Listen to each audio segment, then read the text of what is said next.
Hello, and welcome to Dolphin's Dive, the weekly strategically minded Handelabra stream hosted by Logic Dolphin. Handelabra believes in civil rights for everyone and in being as inclusive as possible, so any comments or activity actively working against those goals are not welcome and will not be tolerated. You can follow us at Handelabra Games on Twitch or Handelabra on Twitter, Facebook, or YouTube. You can follow me personally at Logic Dolphin on Twitch, Discord, YouTube, or pretty much any avenue. Sentinels of the Multiverse, Bottom of the Ninth, One Deck Dungeon, Aeon's End, and Spirit Island are all available on Steam, iOS, and Android devices. One Deck Dungeon is also available on Switch, and Sentinels of Earth Prime is in active development. You can find more information on those games at handelabra.com. We are here at the start of March, well, 2nd of March, I guess. And as usual fare, we will do our monthly Oblivion match. I don't know why once a month Oblivion decides to wreck shit up, but we will go with the first 4 heroes that randomizer gives me, and hopefully we have some Earth Prime heroes in this bunch. I did remember to start the beta on, so we do have Earth Prime content in here. And we have 4 heroes, none of which, none of this is Earth Prime at all. Oh dear. We got Mr. Fixer, Prime Warden's Tempest, Absolute Zero, and Road Warrior Mainstay. And Champion Studios, Ruins of Atlantis, The Final Wasteland, The Block, and Omnitron 4. But this is just a precursor. Once these heroes die, we'll have all Earth Prime heroes all the time.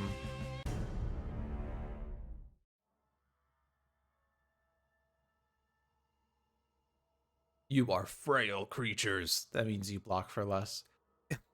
Sorry, Slay the Spire. You will all be broken. Even the smallest rock can start an avalanche. Are my animations off? What?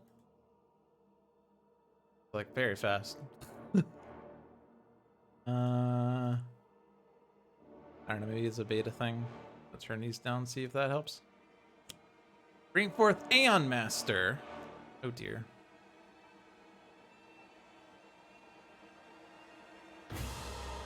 Okay.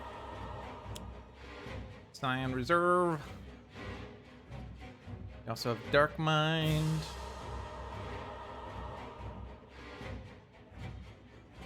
It's a Nemesis. Alright, Oblivion, what do you got? Added Devastation. Destroy the non-villain target with the lowest HP. No! Tempest! No! Oh, that was fast. Like I said, it was a precursor. We're gonna see Earth Prime now. In 1 second. Just you watch. Maybe. Okay, this is random. We got Parse. That is not Earth Prime. There's only one outcome with what we have here. Extraordinary, extraplanar, mystical, or mythical words. It's a lot of words. I can't read that fast. Alright, what do we got here? The Source of Foes. At the end of Oblivion's turn, play the top card of the Aeon Men deck. When 4 or more Aeon Men are destroyed by heroes in 1 turn in either battle zone, flip this card. And that is brutal. The card flip is, after any hero here uses a power, move them to the other battle zone and play the top card of the Aeon Men deck there. At the start of Oblivion's turn, if there are no Aeon Men in either battle zone, play the top card of the Aeon Men deck and remove this card from the game. Brutal. This one's hard because destroying 4 Aeon Men at once is generally difficult. Not necessarily at once, but in 1 turn. But also, making sure that there are no Aeon Men in play is also rather difficult because, for instance, Aeon Master plays an Aeon Man if he's alive, unless he flips. If he flips, then he starts destroying them, or rather he has Oblivion destroy one, which is really rude. And he also retaliates upon destruction, which is also rude. But destroying Aeon Master does remove all Aeon Men from the game, so I think that what we kind of have to do is balance hitting Aeon Master to play Aeon Men, but also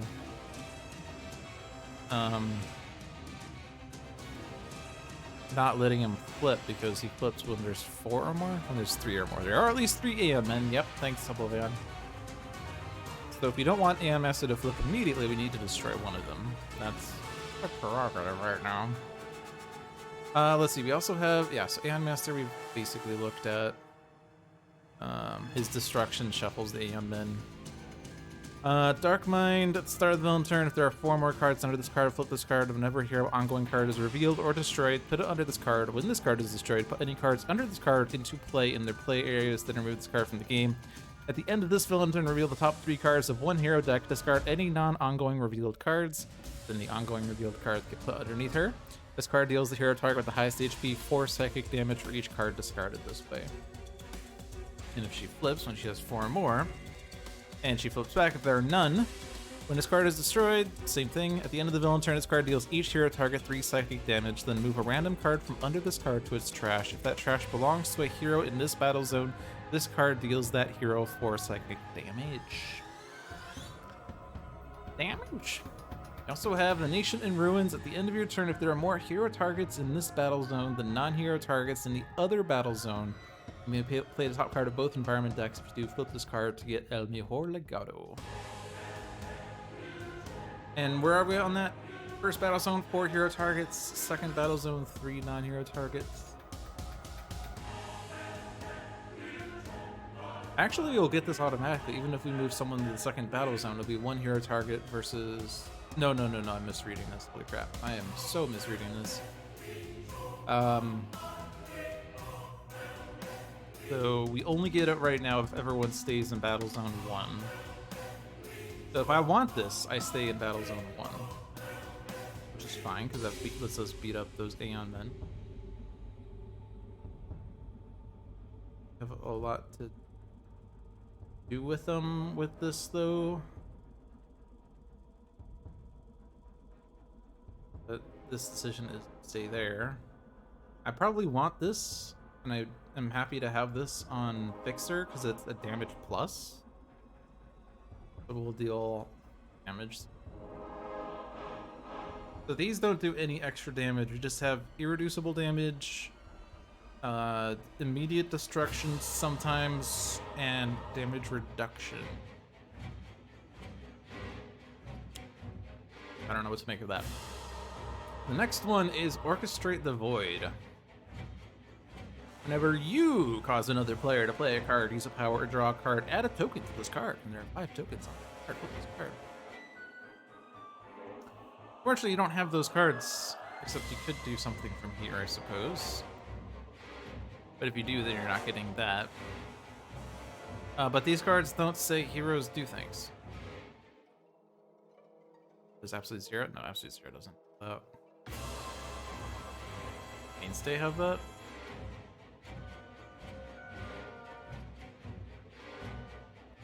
I don't actually know if Mainstay does. Honestly, I can't remember off the top of my head. I'm so familiar with most heroes, but I still remain, like, unsure about Oblivion heroes, let alone Earth Prime heroes, of course. I don't feel like he has a lot of things that say other heroes do things. He seems very focused on taking charge. Yeah.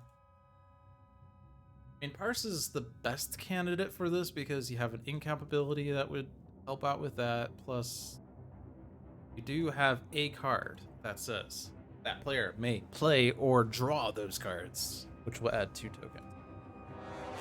But that's it. That's it.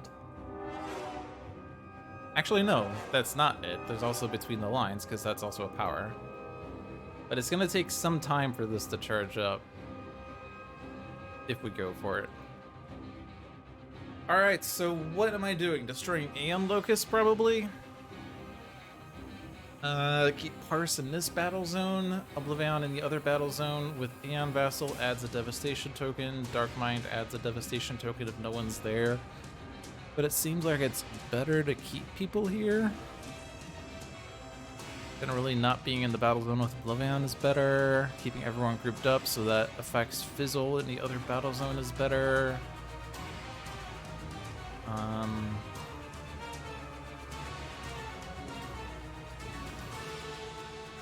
We don't want to destroy all the Aeon Men if possible. We would like to have those guys wounded but not dead, so that we can try to mop them up at once.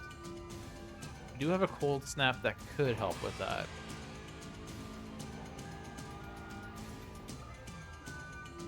So what will be helpful here?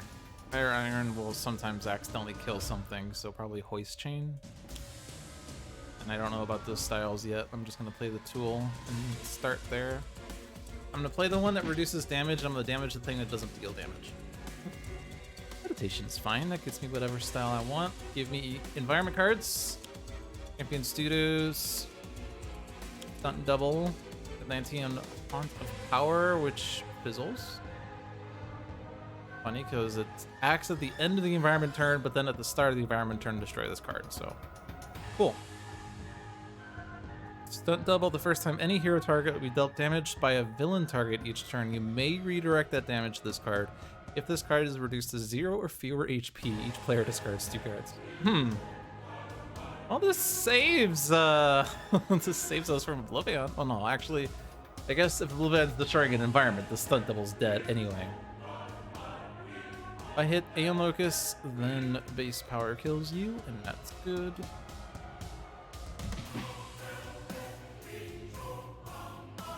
You're gonna stay there. You're gonna take this because it's better to take objectives unless for some reason we wanted to do one of these things. We could play... No, we can't even play because Oblivion's not here. There's no destroyed Aeon Men, there's no Scion deck, there's no environment thing, so... And there's no ongoing cards to destroy, so just be card draw. Take on the objective to move on to the next one, and let's see what the next one is. It is Time and Time Again. At the end of your turn, each player may discard any number of cards, then shuffle any number of hero trash piles into their decks. If at least 12 cards were shuffled into decks this way, you get the Chronos. I mean...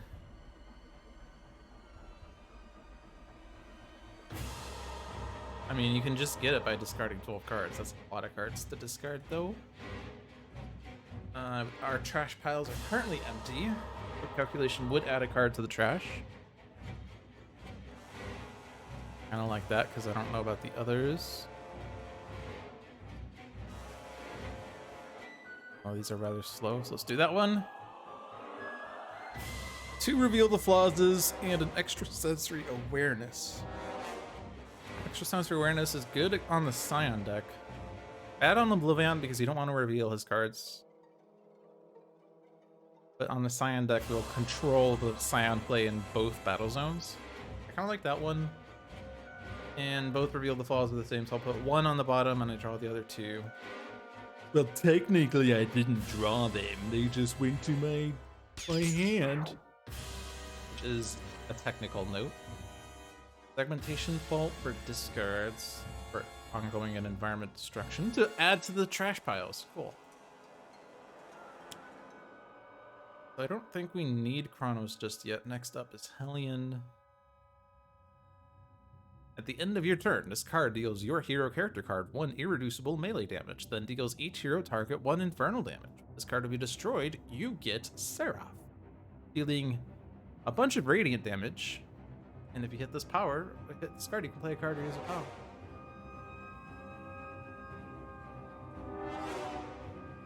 Isn't there a mainstay card that redirects all damage? Headlock, right?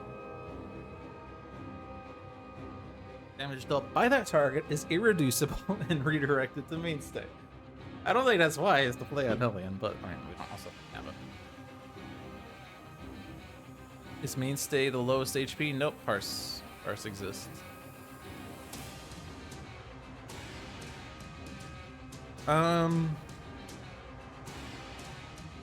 On-target environment cards. That is so specific.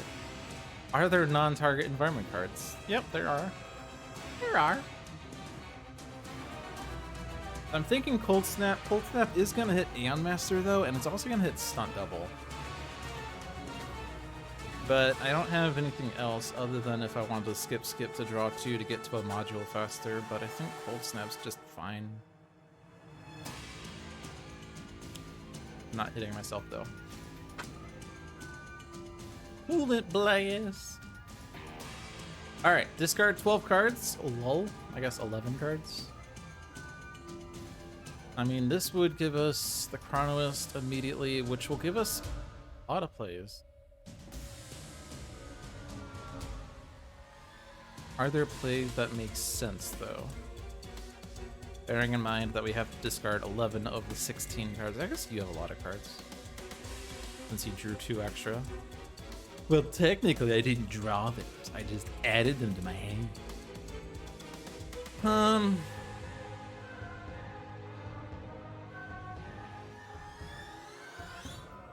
I mean, if we destroy Stunt Double quickly, then we're all going to discard 2 cards anyway. What if we just destroy Stunt Double and have everyone discard 2 cards, and then we get time and time again that way? Like, we're gonna get 6 damage worth off the Aeon Vessels.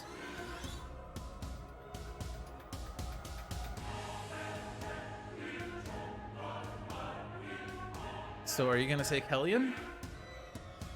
1 damage isn't that much. Next up, we have the Last Wager. Hey, discards.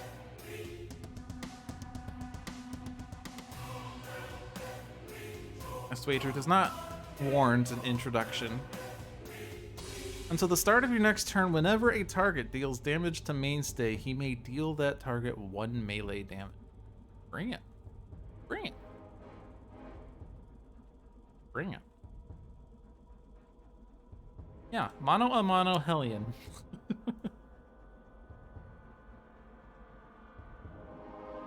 Mono a mono. So you take the damage, and I react to the damage. And then I take the damage, and I react to the damage.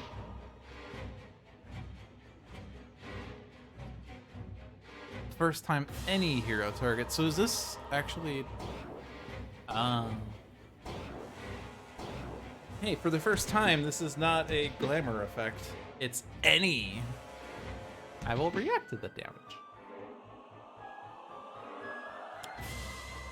All melee damage is converted to projectile damage, and something is reduced to 2 or fewer, destroy it. Hey, it's like Tire Iron. Actually, I think it's literally, well, not literally, because it's just melee damage, but Tire Iron is also projectile. Destroy 2 environment cards. No! And then he went to the other battle zone. So Oblivion's destroying more of them, and Lucas is playing more. It means to. Because I retaliate. Lantern Font of Power is no more.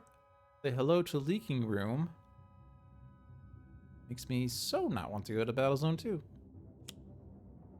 Aeonman. Yay, we have more Aeonman. Fantastic. Oh, and also Aeon Locust moved over. And also Oblivion's going to destroy them all. Unless Oblivion moves Battle Zones. Are you going to move Battle Zones? Nope. I don't know, you're playing another card. And then you are playing more Aeon. See, it's fantastic because you're going to destroy all of them. Fan-flippin-tastic. You're gonna like... He's gonna destroy Aeon Locust, which is gonna play another card. Maybe I destroy Aeon Locust first?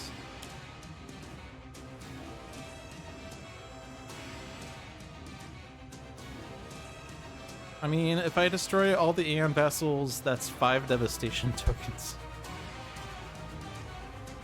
I'd kind of rather keep them there for now. Alright, destroy Aeon Locust.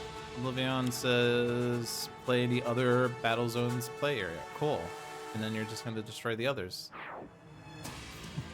This is terrible. This is terrible.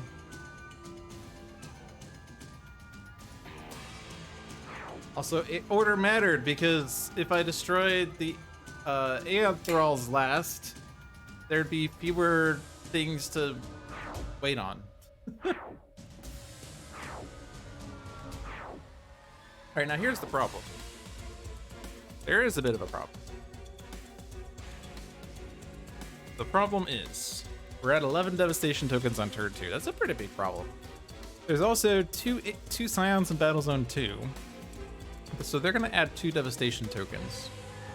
And furthermore, that will put us over 12, which means that we're going to remove an environment. I'm kind of inclined to just let Battlezone 2 blow up, but I can't really control that Battlezone 2 is the one that's gonna blow up, because Oblivion could change battle zones.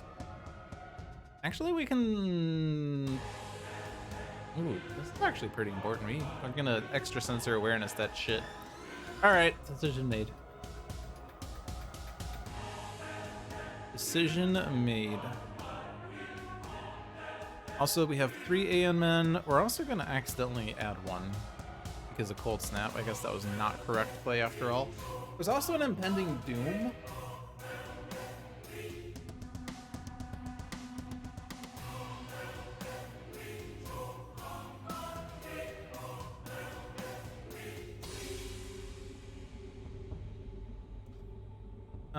We're not worried about this, right? At the start of this villain turn, there's no way Oblivion's moving battle zone, so it doesn't matter for that. Even if the first Scion plays, move Oblivion to this battle zone, that comes after the right later with segmentation faults. So we're extra sensory awareness seeing this turn.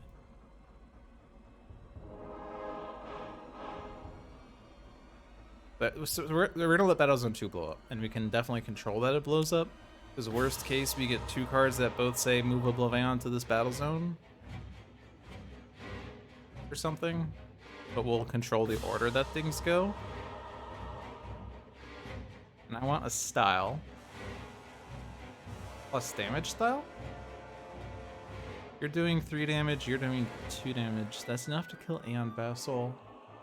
One's worse. 2 and 2 or 1, 1 and 1.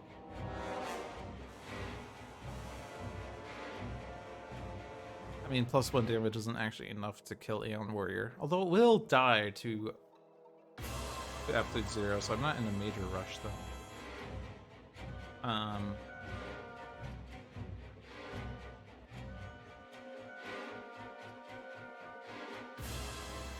kind of wonder if I can get 2 cards to 1 HP, but we don't have, like, our play and power here is set. Do have potential. Oh, we can just destroy the ongoing card. Okay. Because the thing is here that unless you want to get rid of Orchestrate the Void, you have Digital Age next. You're never discarding an equipment card, but you can get extra cards into, which is because we're making 0 progress on this right now. We can just spend this action destroying the ongoing card. And we can think about time and time again. We can fast following. Okay.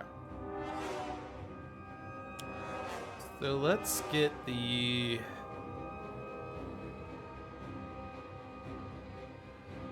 Driving Mantis. That redirects one of those if I want. Right now.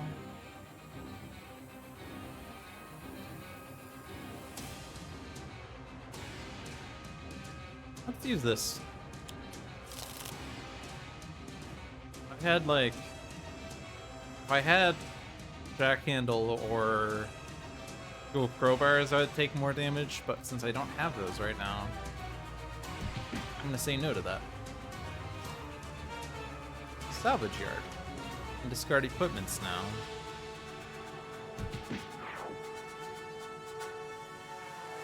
We're all discarding cards. Equipments are great to discard because we have Salvage Yard. You do not have equipments. I'm gonna get rid of updated intel. Get rid of Coolant Blast. That's an equipment. That's a one-shot. That's a one-shot. Last wager success.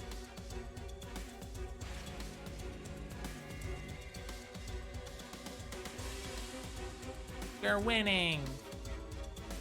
Stay here. Ink Cap. Destroy the ongoing guard. Which means I don't have to segmentation. Oh, right, no, I was not doing it this turn. Right, I was extra sensory awarenessing. Reveal the top 3 cards of the Scion deck.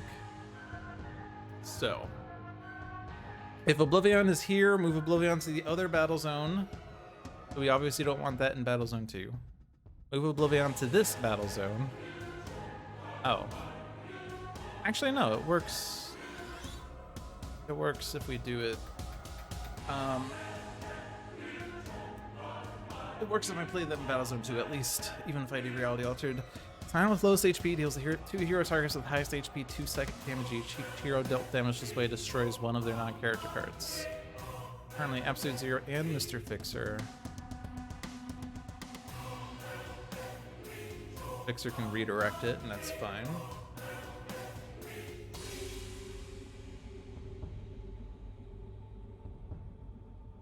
Is it energy? Psychic. In particular, it's not fire.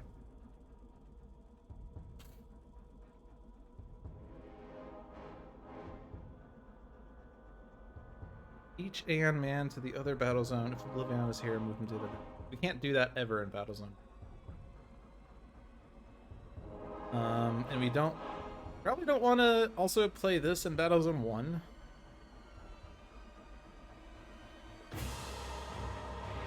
Taking Aeon men to the place where Oblivion destroys them seems wrong. I can't play Terrible Burden in battle zone 1 because that's going to move Oblivion to battle zone 1. So it's going to be Rend Minds and Souls in battle zone 1.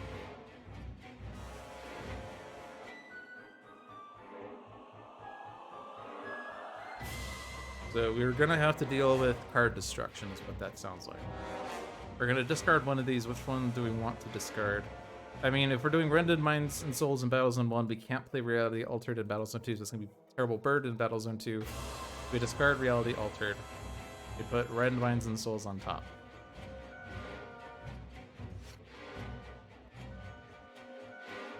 I sure hope that that meant it's now on top of the deck and not are gonna stack cards on top of it. I'm sure that's the order that makes sense. So, time again. We have 6 cards in our trashes.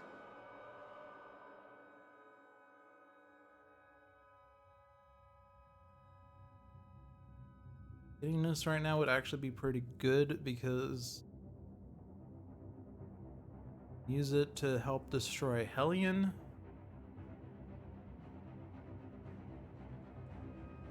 Or to destroy an Aeon Man, especially because Cold Snap's gonna play one more and we need less than 3.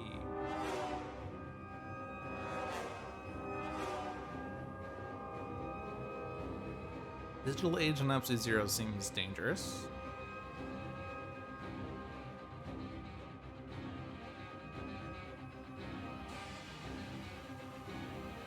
I guess I could shuffle.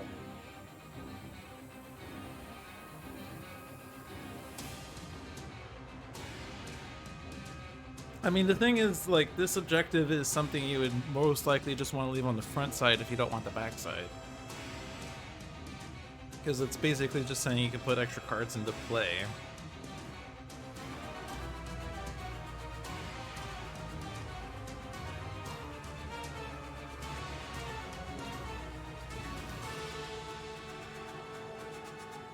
But I think I want to get this round at least.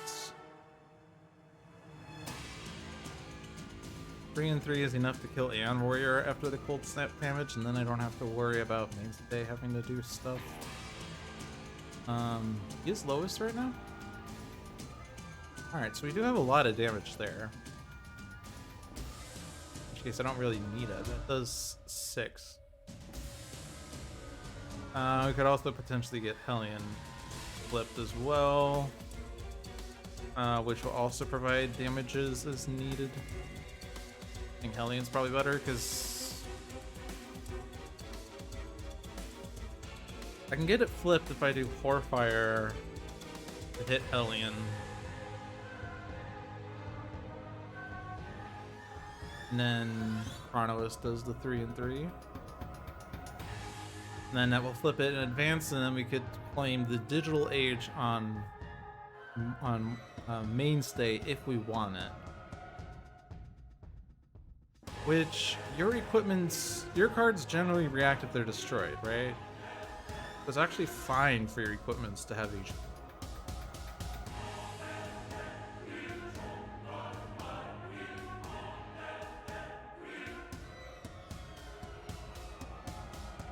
Probably fine to do that then. In which case I don't want to shuffle. You could trade time and time again. Trade it for Orchestrate the Void. But you're not giving card plays, so that seems bad. Alright, I'm gonna give Mainstay the Digital Age. Also, this is Italian.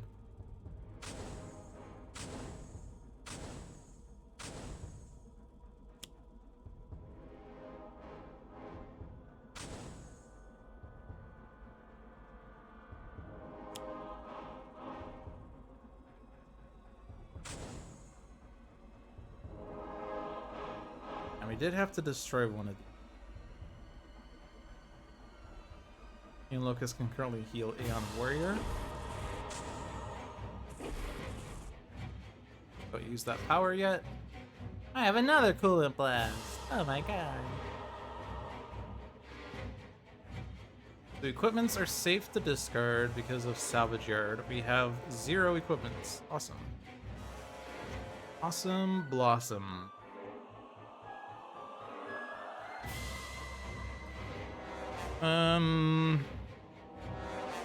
If I want you to discard 3 and draw 6, you have to have that card and 2 others. So you're going to discard 2 cards, and it's not really going to matter. I don't think you're going to use it since we have this means of destroying ongoing cards. I guess you could use it to destroy environment cards, but I currently don't care.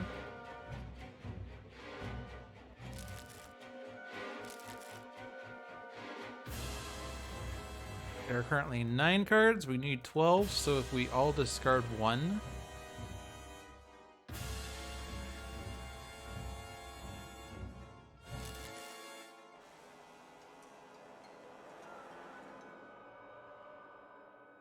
Coolant Blast again? No, I think I'm gonna use Glacial Structure next turn to dig through my deck more. And then Mainstay. You have no equipment cards.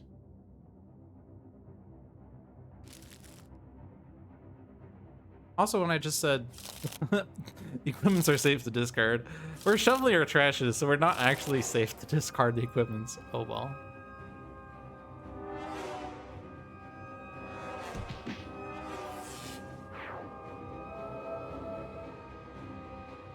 Also, I lied when I said Aeon Mainstays could be lowest because he just healed frickin' 2 because we destroyed mono a mono. Okay, because we can destroy Aeon Vassal. Next up, a true hero in the end.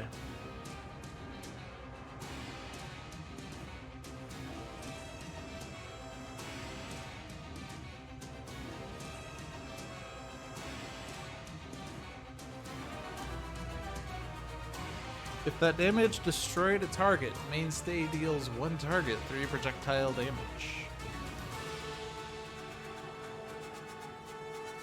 Sure.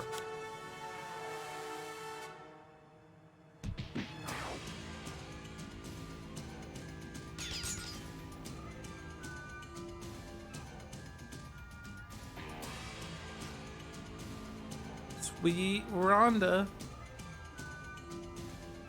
Could destroy Aeon Lucas. Definitely hit you.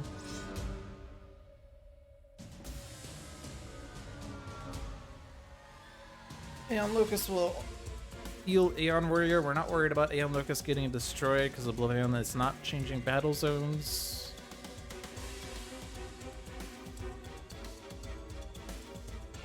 If I hit Aeon Master, I have to destroy Aeon Lucas. I'm gonna not do that. I don't want to play Sweet Rhonda because I want to decide if I want to discard Sweet Rhonda to get Digital Age, which, I mean...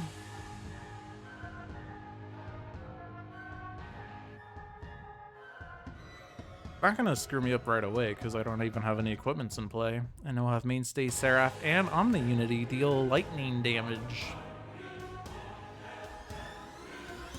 I don't have the power to use anyway. I could hit Mainstay and then I can use Locust and Highway. But We only destroyed one Aeon Man. We can't really destroy multiples. Like, we can only destroy 3. Even if I hit Aeon Master, I don't have enough damage. I'm gonna stop there. I have to discard an equipment. This is gonna put this into play. Okay.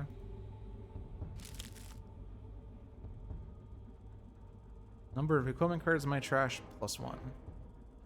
Cool. I'm gonna draw if that's okay.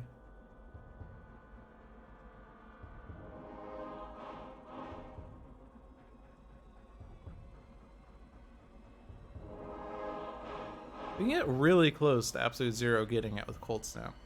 Actually, Absolute Zero is going to lose Cold Snap, isn't he? Is he? Since Mainstay healed, it's now going to be Mainstay and Fixer that take the damage. Oh man, I can't hit you. If I hit you, then you play an Aeon Man. I would like to have the third Aeon Man, but I can't. I'm done dealing damage.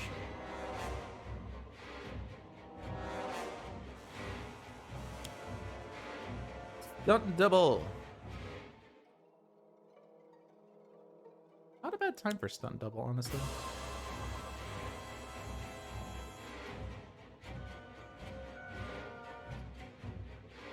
I have this redirect, but I don't actually have a target to hit unless I want to kill Aeon Warrior or Aeon Locust, which I don't. I guess I can hit Aeon Master now. We're past the start phase.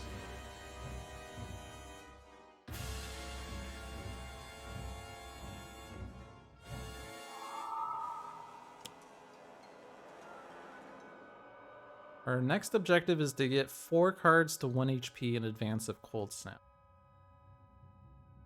So you don't have any cards in play, right?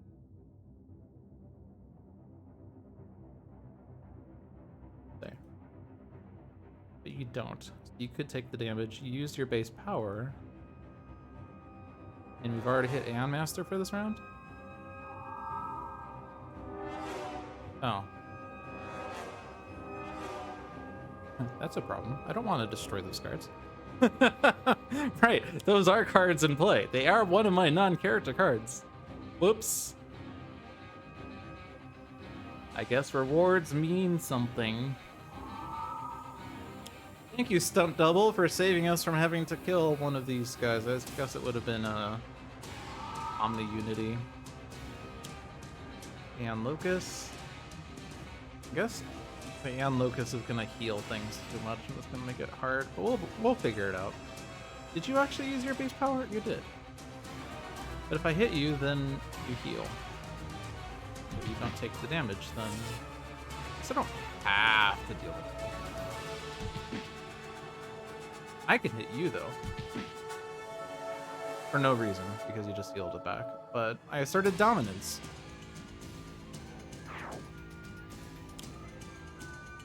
Hallway collapse. Fine by me, I'm not here.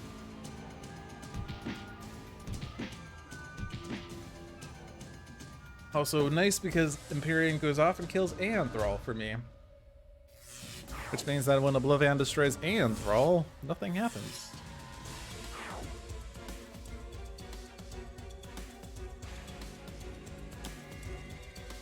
Alright. Oblivion has moved to this battle zone, and he brings forth Boss. If you would win the game, flip this card instead. Whoops. And now this is it.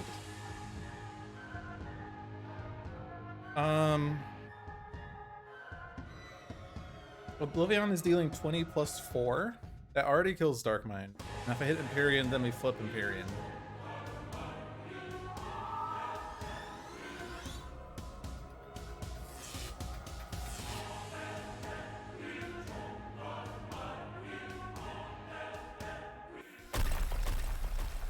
Or Ruins of Atlantis. Does order matter?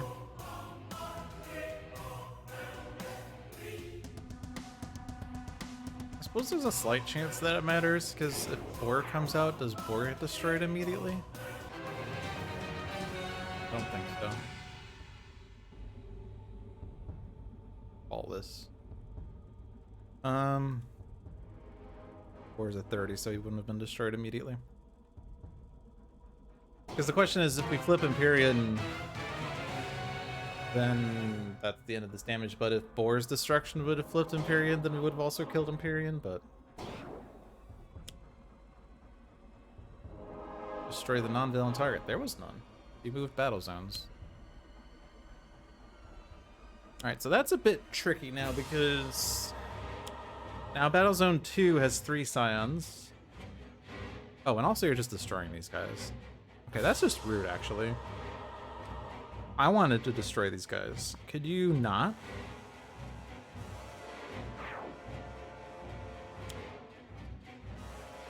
Move any heroes dealt damage this way to the other battle zone. Well, that's also going to destroy the other Aeon Locus.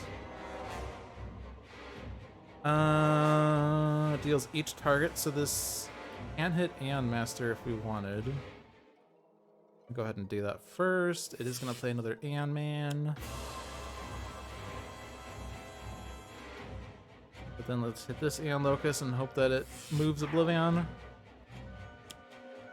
Actually, I don't think he can move. He would only move to the battle zone with the most hero targets. That kind of sucks.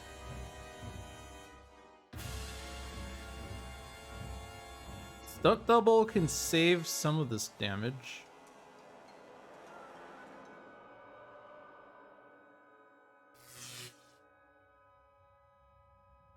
You idiots, you captured their stunt doubles! Arguably I shouldn't have hit Aeon Master immediately, but I think he had more... Four hit points taken. Because that would be a thing to consider.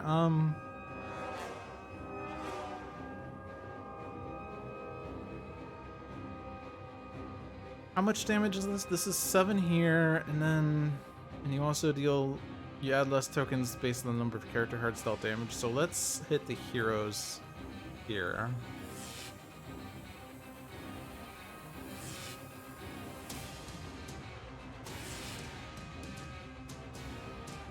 Assert dominance.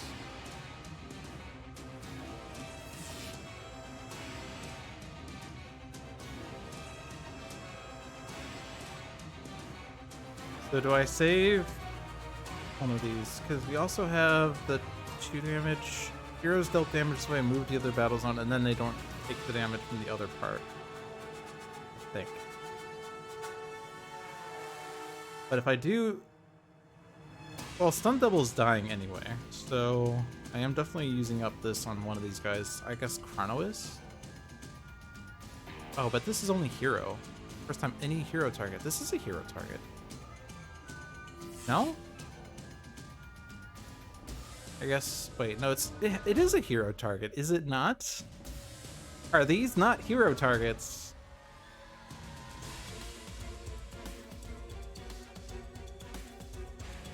I'm pretty sure they are. I'm pretty sure once you claim a reward, unless otherwise stated, they are now considered hero cards.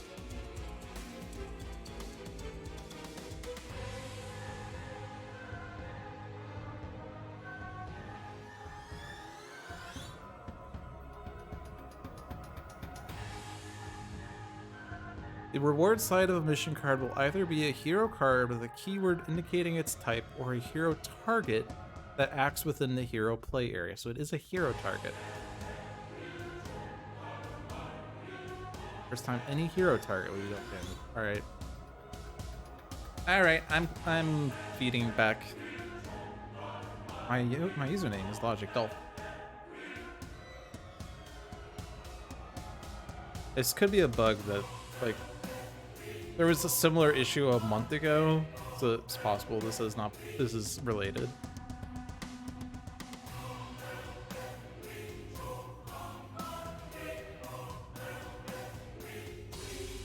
Wait, no, it's not a bug, it's a feature. First time any hero target will be dealt damage. Okay, no. I need to read the card. I just caught myself here. Thank God I did not submit this bug. It was not a bug. It was me misreading the card. So, for me to do the thing that I want to do, I need to do this in the specified order.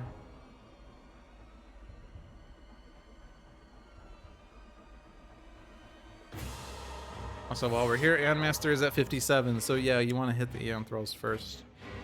Actually, there's only one Aeon Thrall because the other one was played, so I didn't know there was an Aeon Thrall on top. Okay, so first hero to be dealt damage is Chronomist.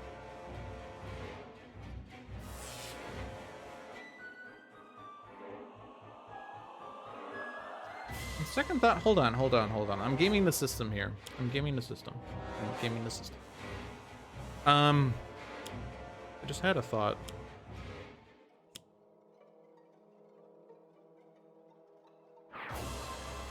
Let's go back to this decision here.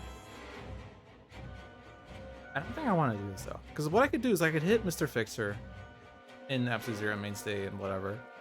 Heroes will move to the other battle zone, so that when I kill Aeon Locust and he plays the other card, I don't take that damage as well. The problem with that is that he'll add 4 Devastation tokens because, of course, the card is that. But that's with future knowledge.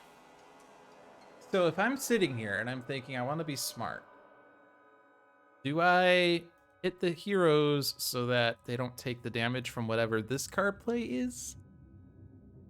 Also, bearing in mind that Stunt Double is getting destroyed, so I could say, hey, I want to make sure my heroes don't discard 2 cards, because that could be pretty terrible right now, because we don't have cards. For instance, Parse doesn't want to discard 2 cards right now. Oh. That's cheating-ish, isn't it? But I think the 4 Devastation tokens is the penalty that I deserve.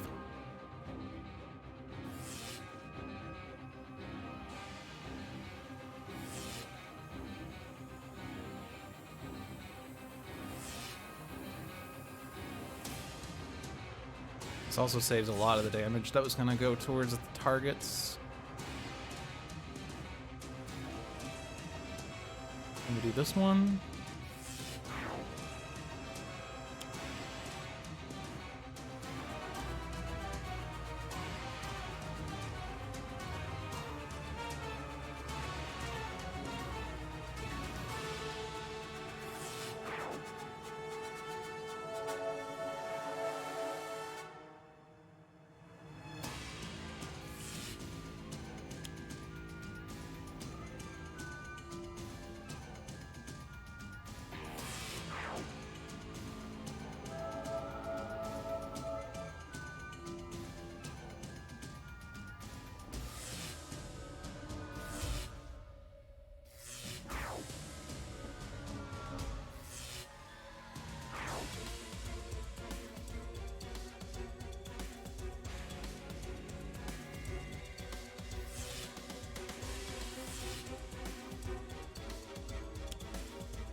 And of course we have Aeon Locust in Battle Zone 1. Alright, so my plan of trying to destroy 4 Aeon Men in Battle Zone 1 has fallen apart because Oblivion screwed it up. And that's why this sucks. Okay.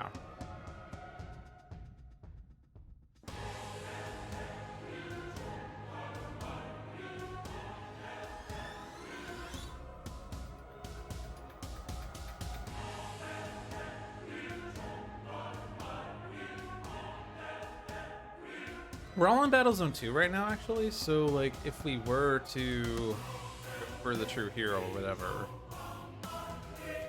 could try for it.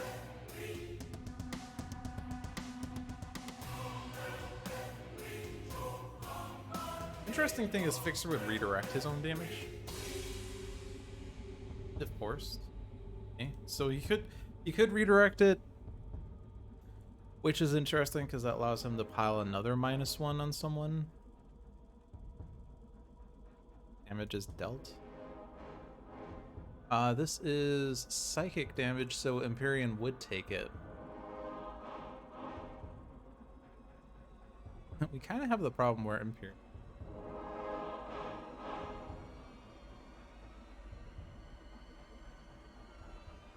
Could also try to go after Faultless. Because, like, this gives us a lot of powers.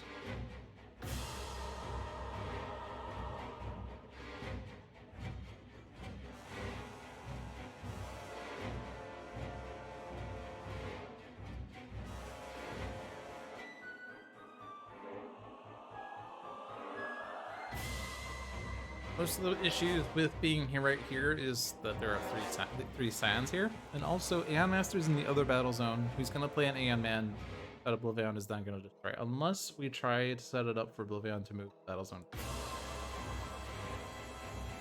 using Parse again.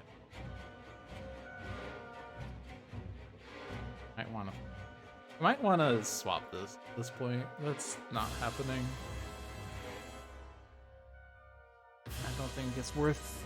I guess we could hand it off to Absolute Zero, because with Chronologist he does give someone a consistent play.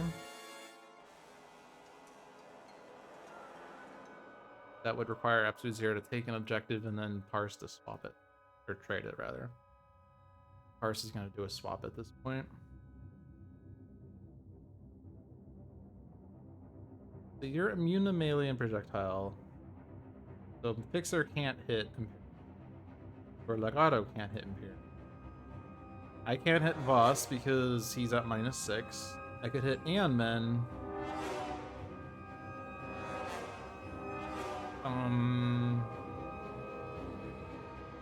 Not sure the value in that. That is a lot of damage happening, but I'm not sure that I can really deal enough damage to deal with those. I feel like I go after Faultless.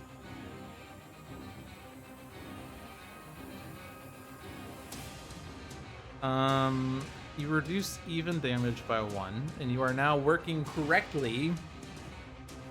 Where before, if you had any plus on a target, this guy would be like, hey, your damage was even at 1 point, so I'm gonna reduce it by 1. Oh, programming is so good. But you have a +1 here, and it's a Nemesis, so that's a +1. So like if I do charge, that's 2 + 1 + 1, but then -1 because it's even. And then if I use my base power, that's 1 + 1 + 1, so it's 3. And this will deal 3. Dude, 9 damage this turn to Faultless.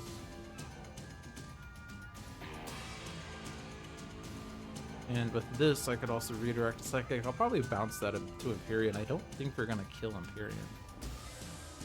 Doubt it.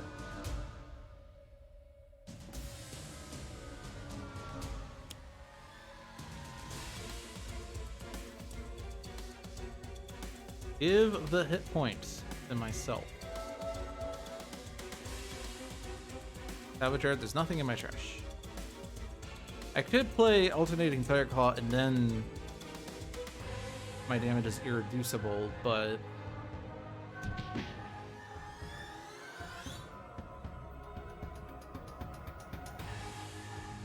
then I don't get 3 damage off of my thing anyway.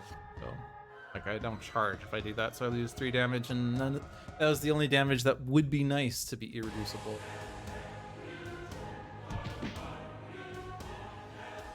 Wait, that doesn't reduce. Okay, fine, I'm not redirecting that to Empyrean, whoops. Fine. I am not hitting myself. I refuse. Alright, next up we have Cursor. There are definitely not more non-hero targets in this battle zone. No, there are. So it's 8 hero targets because the... Right, okay. So you are gonna swap. That gets you Cursor. Which gives you a -4, increases damage dealt by non-character card hero targets by 1. That's beneficial all around.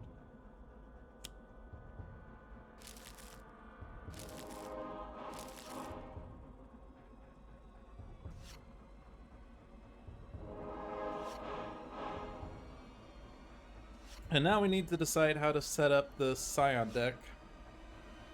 Those are all my critical multipliers.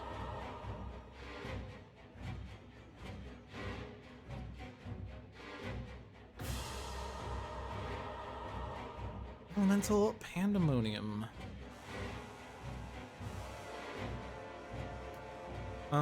That could definitely fizzle in Battle Zone 1, and that's fine. Each player discards a card would also fizzle in Battle Zone 1. Except it will destroy a non-target environment card. Then there's Rend, Minds, and Souls again. Sign with the lowest deals damage. Gonna hit Seraphin Mejor Legato. We're now the highest HP. Well, that's actually good because it's not hitting a hero. That means Oblivion is not moving battle zones.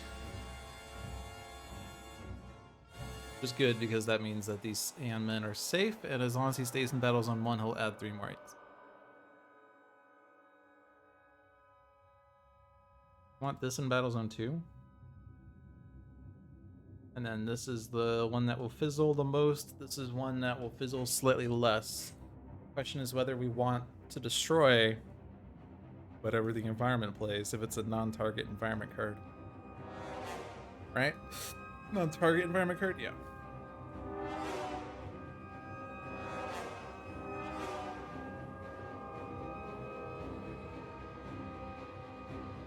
I'll just go for the fizzle effect.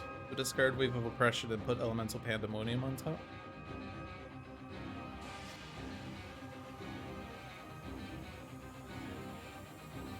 Cursor is here.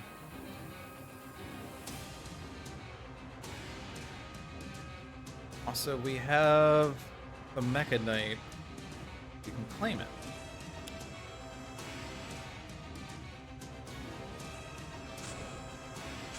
Then we have this thing.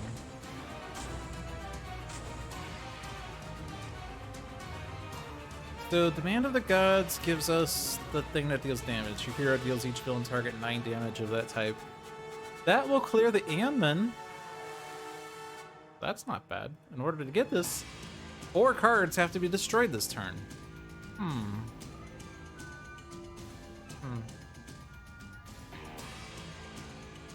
Impale on Empyrean or draw 3? This will not hit Empyrean at all. The melee will miss. The energy he'll absorb HP. And you do have a +1 from Cursor, so this will be 4 and 4, which will be 3 and 3 to Faultless. That will kill Faultless at least. That's gonna put a replacement Scion out, but then we'll have this going on, which is probably good. I presume it's good.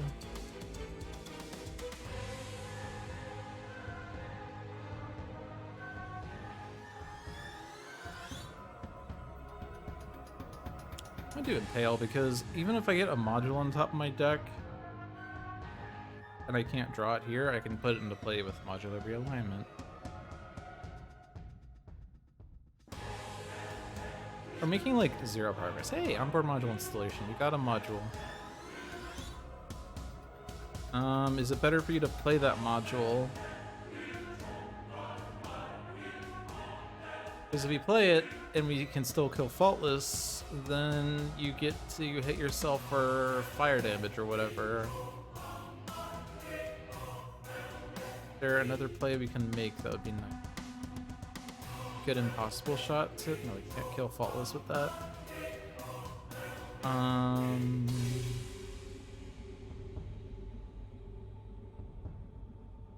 Could make Fixer's damage irreducible, and then you can hit Voss with that.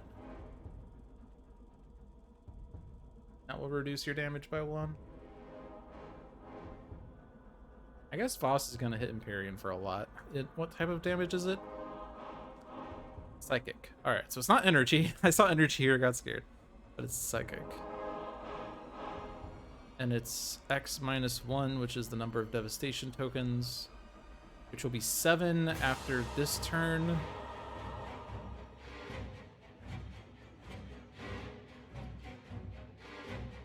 -1 is 6, so you hit Empyrean for 6.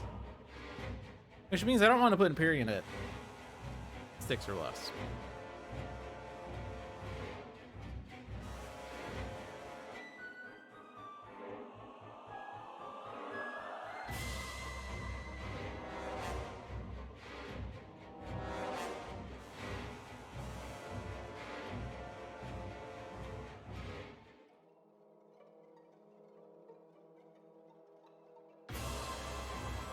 If I do choose to play onboard module, then I need to decide on how to kill Faultless.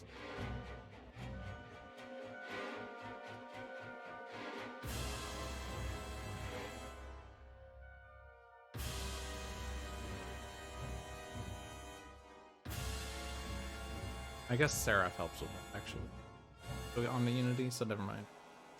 I don't have to decide how to kill Faultless.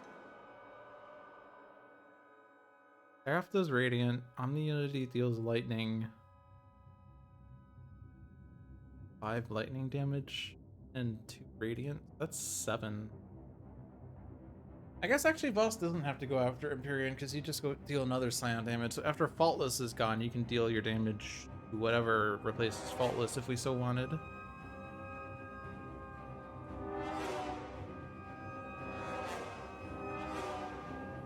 So can I actually deal 7 damage to Empyrean?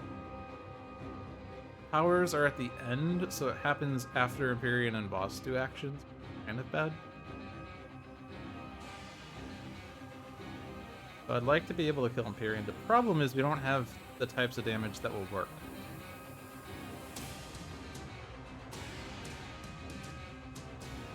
Like, you're doing melee, you're doing projectile, you're doing melee.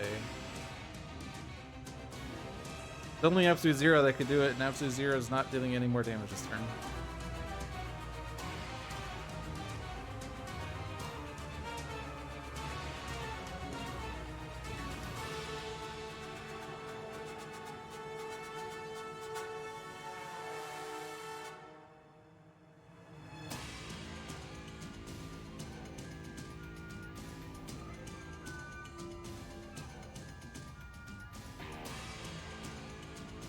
The other question is, will the module actually do anything other than let me use my power to hit myself for cold or fire? I don't think it will.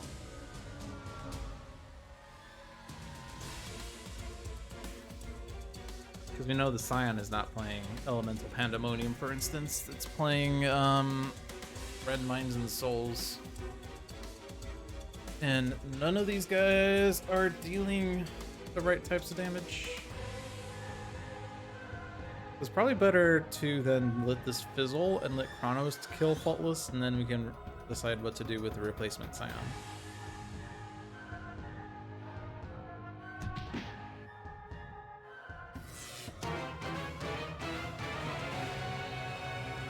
Also, we're destroying Faultless actually removes a token here, so Boss is dealing less damage.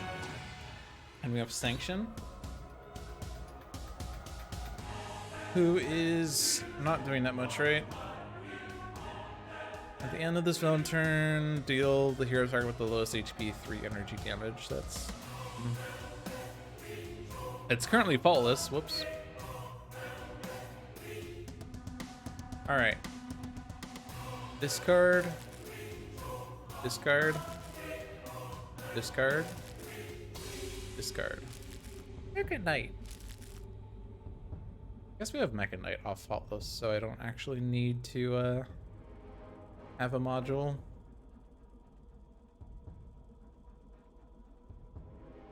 Alright, Demand of the Gods is yours. Can you destroy 4 cards this turn? Probably not. Also have a War-Torn Landscape.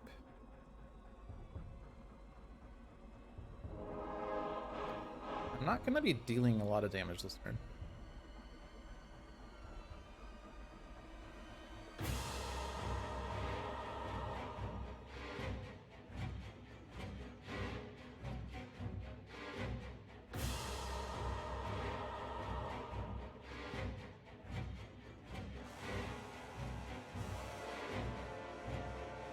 I feel like I just don't play a card, and I probably don't use this power because I want to draw 2. Get better cards. Hey, it's an equipment.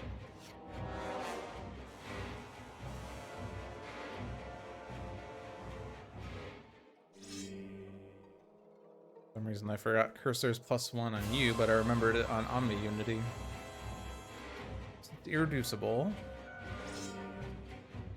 So I want to hit myself for 3 to play Void Belter so that I have more damage going to Empyrean.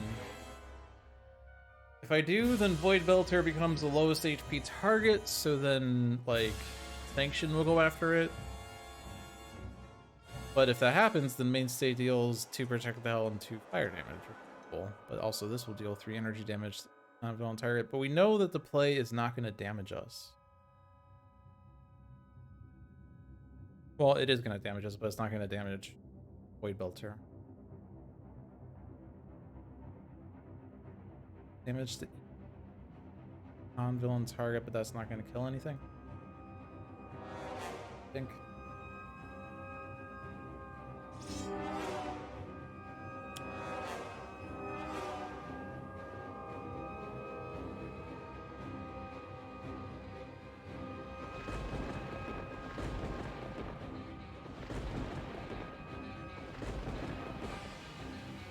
I could move this to another play area. I could put it over here, which is cool because then it's a play area with 2 objectives, which is rather unusual. Sure.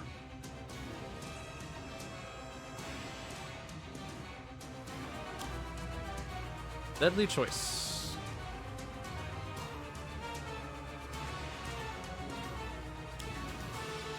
Oh my gosh, it's damage.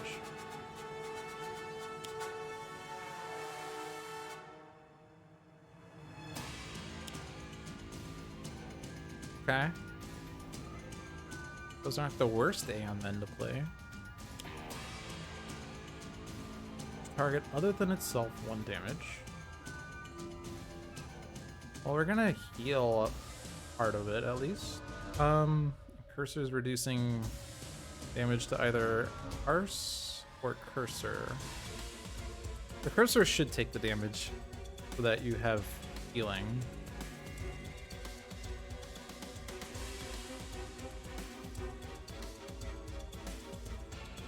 Fixer can redirect it. Hyrian doesn't take it. Voss doesn't take it. Sanction's gonna heal it back. This is just gonna have to go towards an Aeon Warrior then.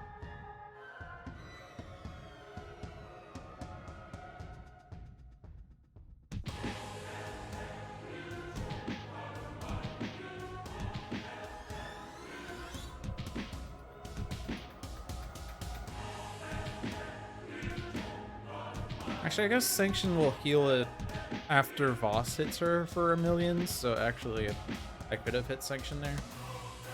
It should be fine now.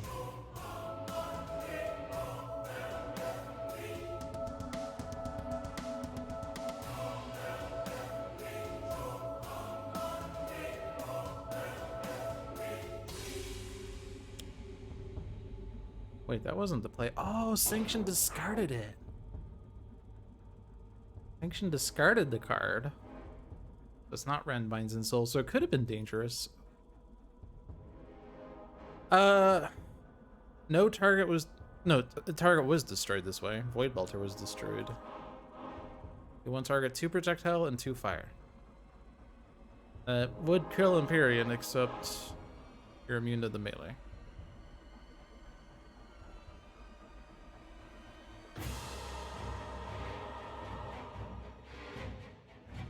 It would kill Empyrean to impale, though.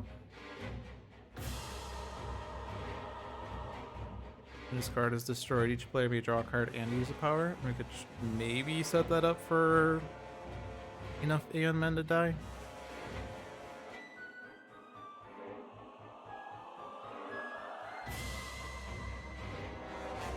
Take a chance.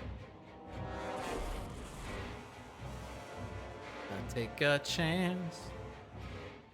If I can think about it. Reduce damage to Parse again.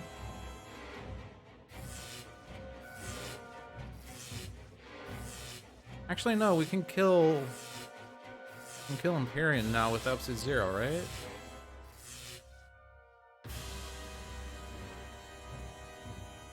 Target was destroyed this turn. If I can kill Empyrean with Absolute Zero, though, then I kill Impale. That card will just get destroyed with that target you play anyway. Lightning, energy absorbs, psychic, sonic, and then you die. A destroy impale.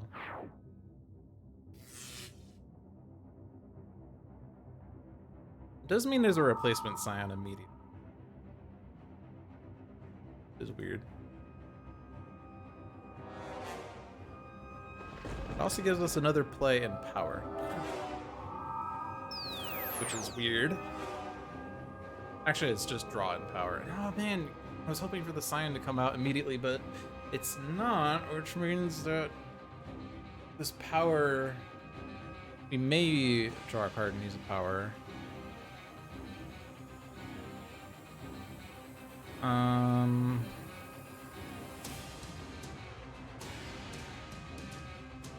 I don't have to use my strike right away because I could save that for whoever replaces Empyrean.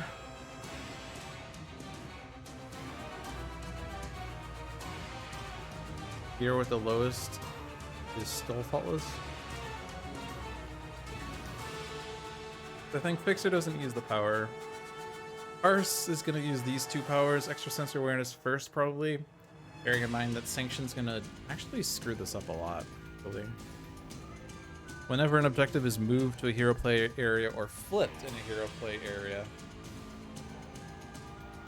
Does that mean that we screwed it up when we moved this card because we also played something that we didn't expect?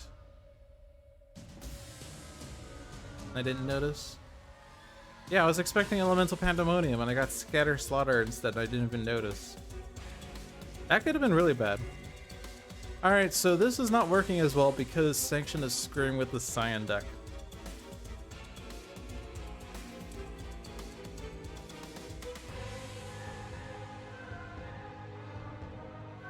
In which case I think are we on Parse's power again? Because I could like do this to filter out the bad cards, I guess, but the cards are just going to get discarded anyway.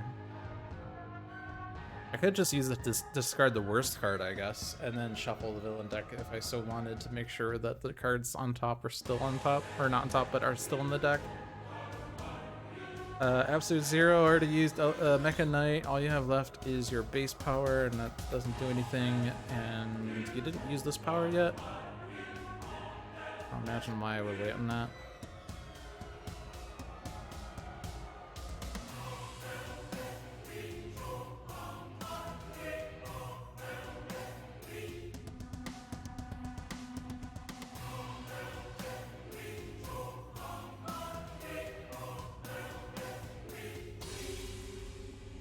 You control the Aeon Men deck, I guess.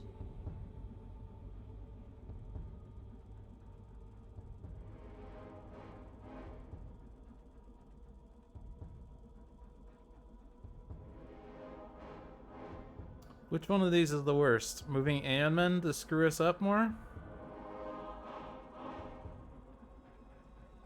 Dealing damage to the lowest HP target? Hero target?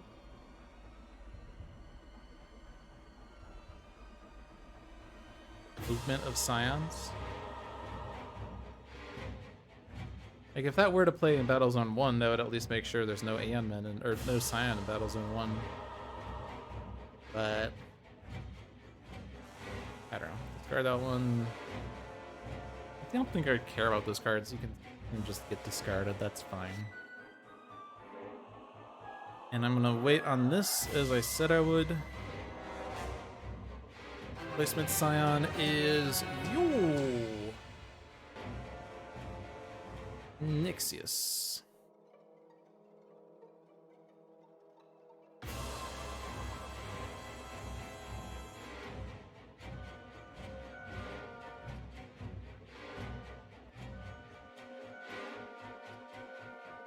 There are 3 Scions left, by the way.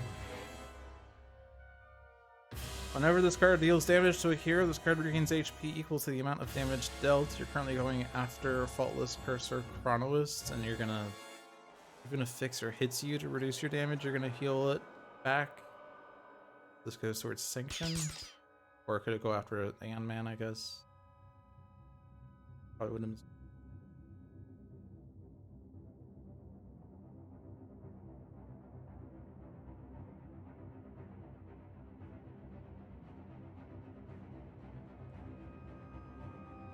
My damage is reduced by 1.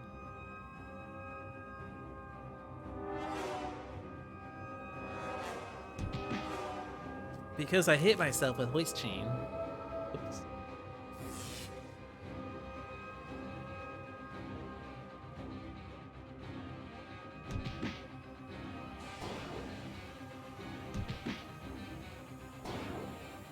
I guess he didn't actually deal damage to a hero? Yeah, you didn't hit a hero. Okay.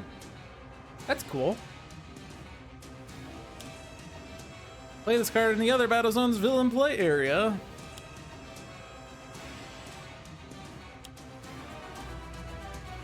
And then we're gonna screw things up.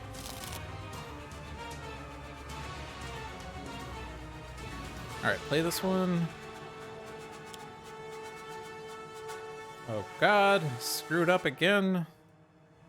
At least there's an Aeon Locust here, but first... We are hitting Voss weirdly.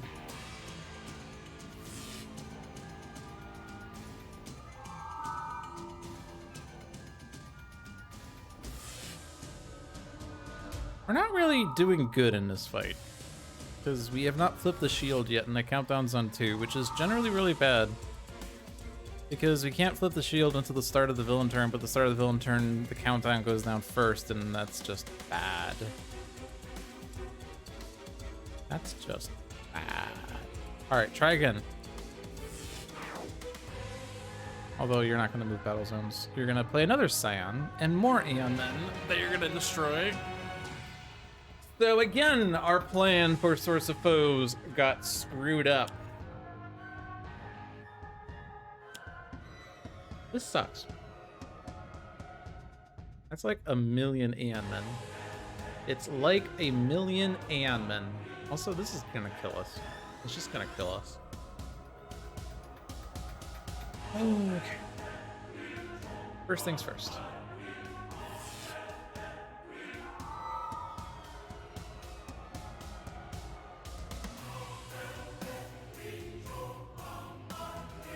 I think we're just dead. 6 and 6 is 12.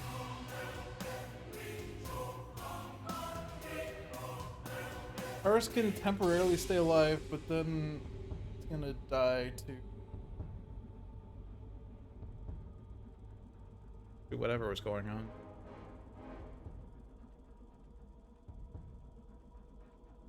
Already did this. Okay, so it's tier 3 reality. There's no more damage happening. So Parse doesn't die then. Right? Oh no, but there's still all the Aeon Warrior. That's gonna deal 11 damage to the hero with the highest. Which means that we need to basically set this up for the hero with the highest to not be Parse. And if we want Parse to stay alive, or Mainstay to stay alive, or Fixer, after 0 is just dead. Which is unfortunate, but you don't have an ongoing objective right now, so that's okay. And you're not really set up that much. Yeah, Cold Snap, but that was it. Killing you, however, was not correct. Because I wanted you to take the damage from other things. I wanted to hit things that weren't absolute 0.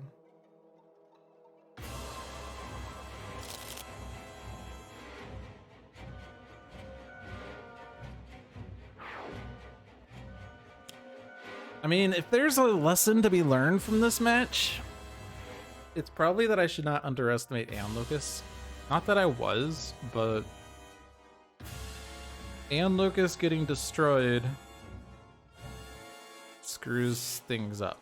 But I don't think there was really anything I could have done, really, other than, I guess, try to get Aeon Locust in either battle zone destroyed, but that would have made it impossible to do other things. I don't know. Like we're stacking the decks somewhat effectively with Parse, but at the same time, like Oblivion has been playing cards that screw us worse. I don't really know what could be done.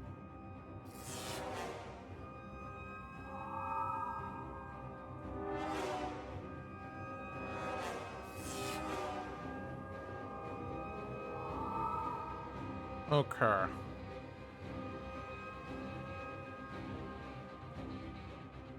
So then next, the smart play would be to kill the Aeon Locust, in case you play a card that does something. Don't. The only thing that you could do would be to move the heroes to the other battle zone, I guess. I don't think Oblivion is a card that says move Oblivion to a different battle zone, other than battle zones with the most hero targets. I guess you have one that says destroy a target with the lowest HP, and if that doesn't destroy something... Yeah, if no targets are destroyed as well, because something got incapped, for instance, that would move you. I don't think that would... I guess it would have killed Faultless, but that would have been destroyed. He would have... When his card is destroyed, yeah, so he would be destroyed. So, Aeon Warrior on Destruction is currently hitting Mainstay. So for Mainstay to survive, we hit Mainstay. Assert Dominance. Assert Dominance. And now this is hitting Fixer and Mejor Legado.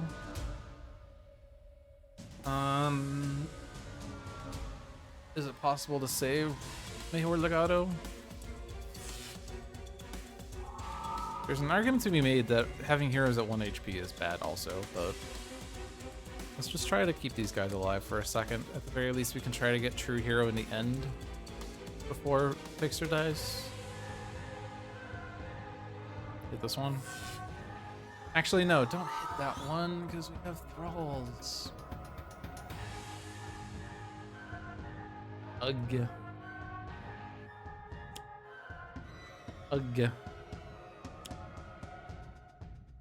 I guess that also means I shouldn't hit, like, Nixies right away.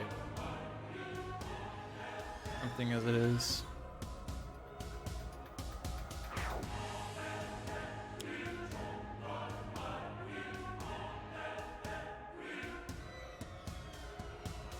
Just because, I mean, boss should be hit before more devastation tokens get added, because you're gonna heal. You're gonna heal for less than your lost HP anyway. So that's definitely correct. So then, just in case this does change things, do this. I guess hypothetically, I'm always acting in the hypothetical, even though I know what the play is, because I gotta make sure whatever I say makes sense. Which doesn't make sense. Okay.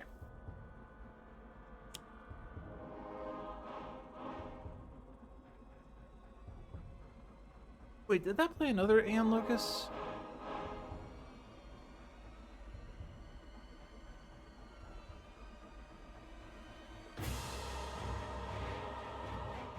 What if I were to hit that Aeon Locust? I guess the question is, what can you do? Damage. Heroes dealt damage, move. Each target dealt damage. Move to the battle zone with the most. Countdown. Blah, blah, blah, blah, blah. Oh dear. I mean, you're gonna get destroyed anyway. Alright, I'm gonna hit this Aeon Locust. I don't want to think too much about whether it would make sense to hit Scions first or not. Absorb energy. Well, the good news is you can definitely hit the heroes with this. At this point, it's kind of like we have to hit the Aeon Thralls, because there's no other things left. No other plays that could happen. So do this before we do anything else.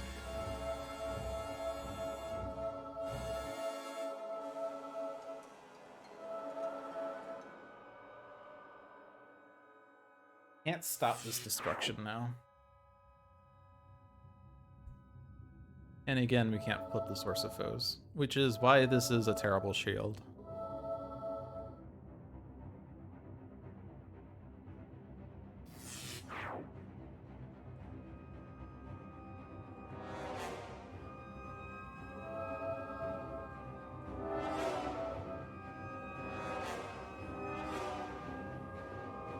So if I had any say in how Oblivion would work, which I could have had any say if I had actually participated in the playtesting, I would have made it so that we wouldn't have issues with the countdown sequence being weird.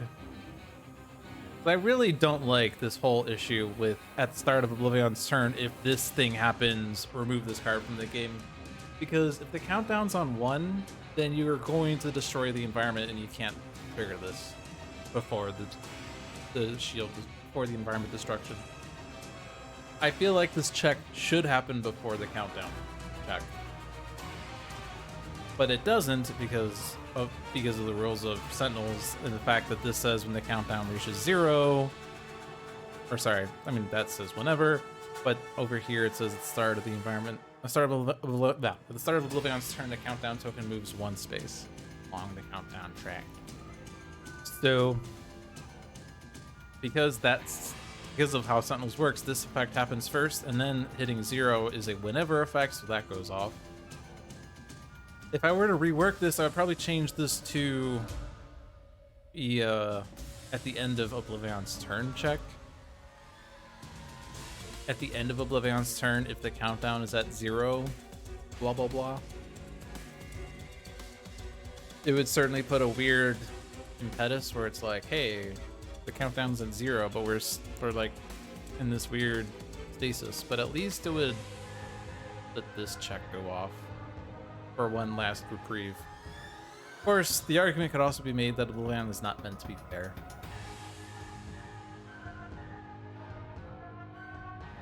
Is there any way we can survive this at this point? This is hitting each target for 7. We're already doing 6 and 6 to everyone. I'm pretty sure everyone's just dead.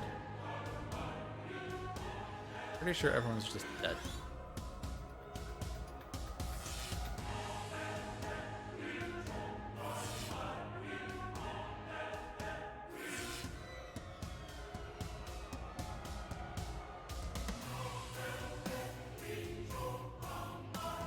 I can at least make sure we minimize the tokens lost, though. Does the rest of it matter? I hazard to say it does not. 6, 6, 7 is 19, so Nixius doesn't die.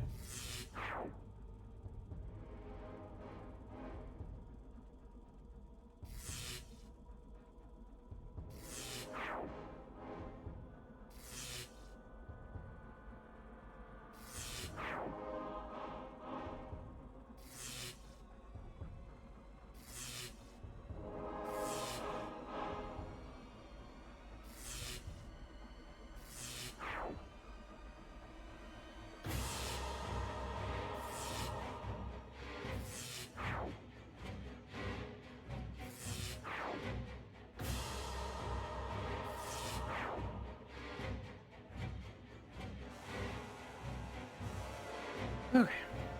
And then this kills off the remaining heroes.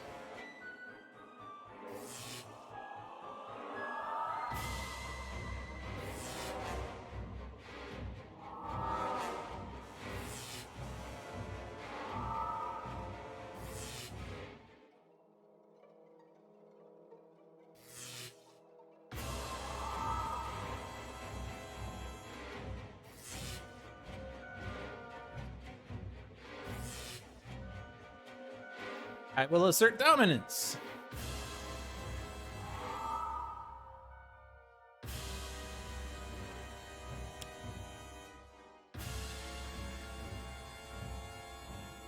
All right, so random, and then we have to make decisions.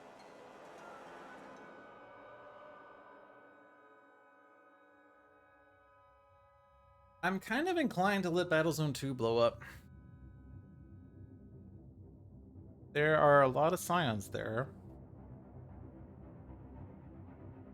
I guess the problem though is we have this. I have to destroy that somehow.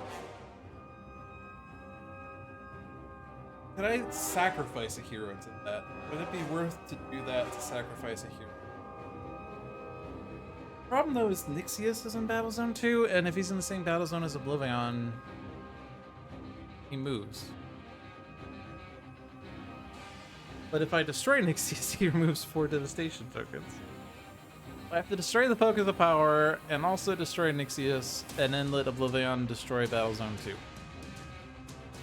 I especially can't let this go off because Oblivion could move battle zones and screw up my plan to let Battlezone 2 go up.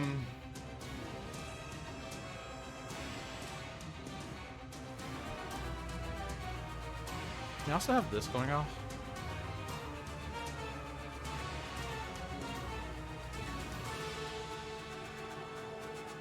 I mean, the nice thing is that kills the Aeon. The bad news is that kills Aeon. Can I get people to Battle Zone 2 and survive? We don't have Brother Sacrifice anymore because Fixer died. I think our winning's gonna be Horde Legato.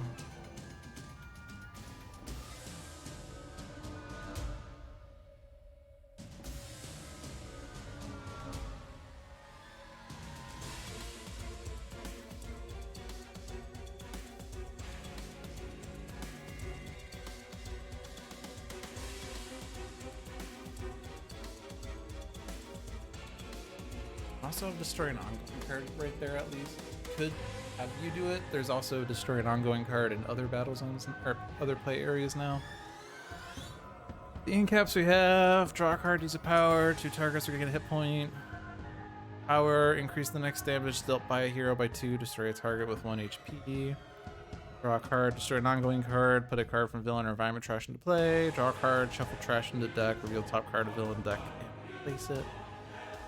And then put an equipment card and hero trash into play, draw a card, destroy an ongoing card. Okay.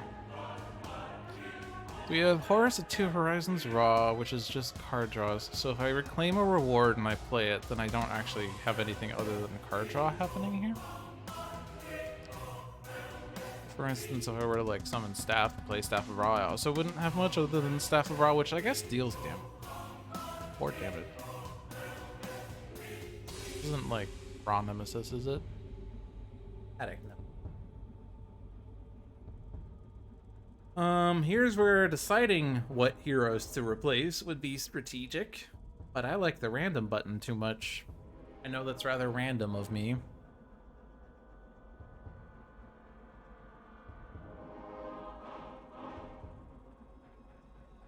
I don't suppose that I'm gonna keep everyone in Battle Zone 2, nor do I suppose that I need everyone to be in Battle Zone 2 at the start. Unless, like...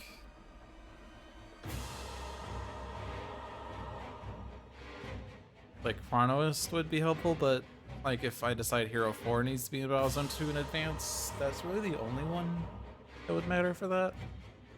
But let's just move everyone to Battle Zone 1 to start with. We have Redeemer, no, Primordial's Fanatic.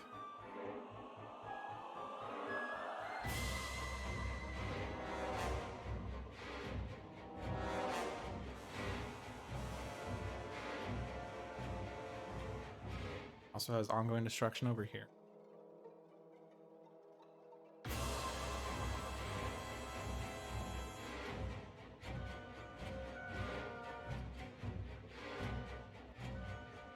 You can move the Battle Zone 1 still.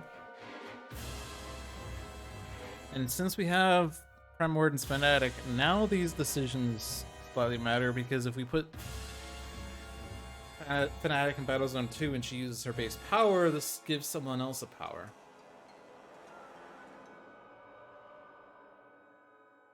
So for instance, I want this Naturalist to get this to go off twice. Not sure I would. Don't seem super helpful for dealing with Nixius, and you don't have a means of destroying ongoing cards. I'm inclined to move you to Battle Zone 1. Still don't have Earth Prime heroes. Awkward. Collectionist guys.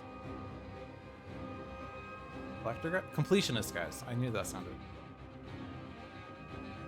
Well, this is definitely not the hero I wanted. Sorry to all the guys fans in the world. This is not what I needed right now.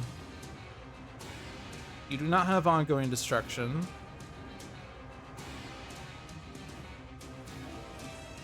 You could replace Primordial's Fanatic with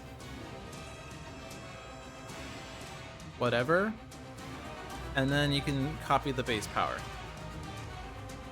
Deal yourself 3 damage, play a top card of your deck, and give a power to someone that's still in Battle Zone 2.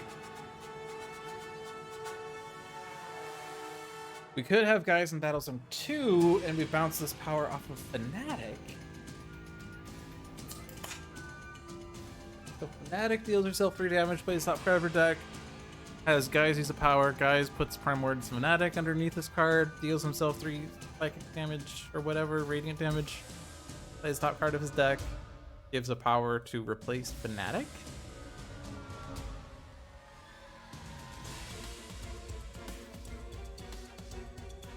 So what are the Fnatic powers again? Deal 1 target, 1 melee, and 1 radiant damage, or deal 1 HP, draw a card, or deal 1 target, 1 radiant damage until the start of your next turn, redirect all damage dealt by that target to Fnatic?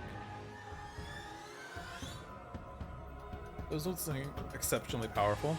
We could just play Absolution and like copy this instead, or use this twice.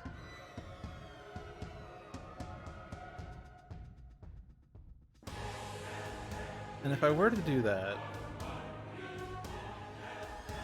so destroying this removes 4 devastation tokens, which is weird because that actually means we're not destroying Battle Zone 2 in the end. Even if I move everyone else out, you add 4 more tokens, but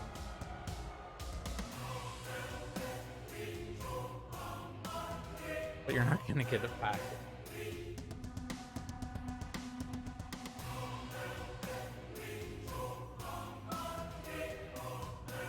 Also, destroying Nixius removes 1 token for removing a Scion, so it's actually 5 tokens that we remove.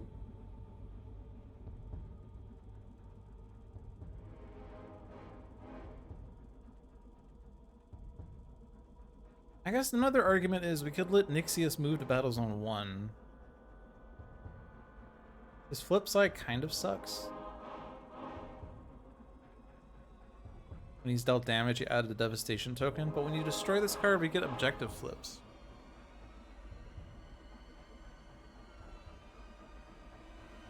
I don't know.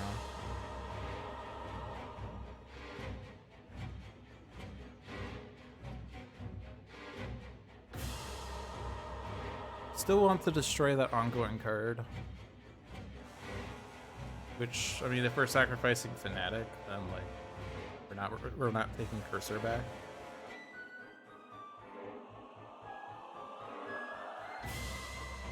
Okay, so if we remove 5 tokens, that's 6. Replacing Nixius will still be 4. Fnatic dying to whatever, to Voss or whatever, is 1 token, so that's 11. Quite enough. What if I do need Oblivion to actually use Focus of Power?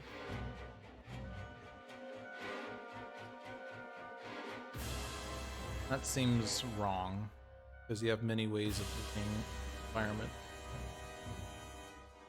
I mean, if you do disrupt space-time, but you could then not destroy Fnatic, for banking on... for banking on that? I guess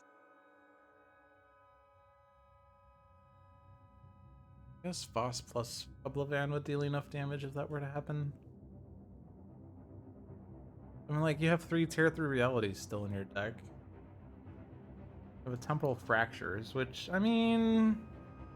You move the countdown one, you're gonna destroy another environment.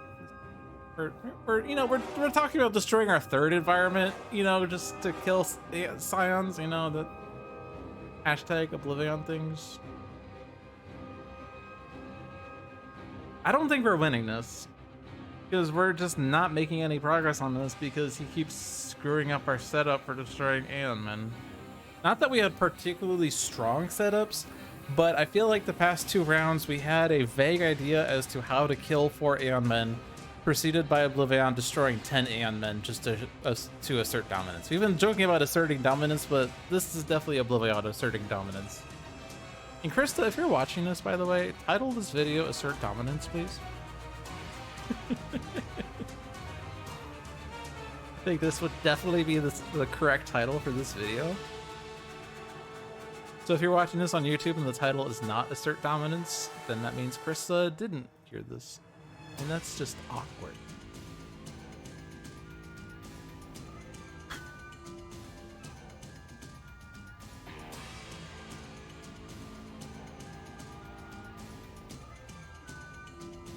There's no ion cards that add devastation tokens, right?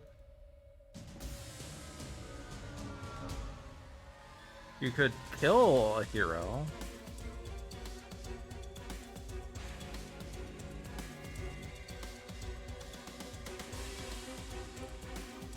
Is there a way that we can actually... No, because if the only way for you to not deal damage is to have the heroes in the other battle zone. Which means that we're all dying, or we're not getting the devastation tokens that we want. I don't know.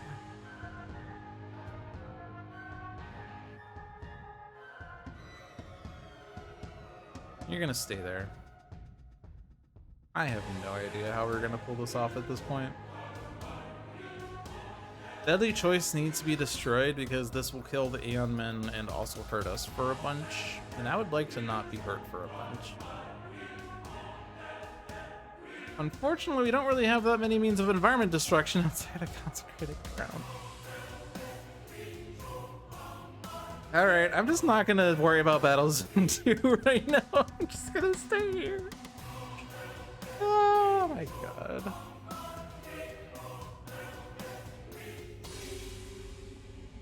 And this card specifically says heroes have to destroy the Aeon Men, so I could put 1,000,000 Aeon Men into play, and this card destroys all of them, and it doesn't matter because...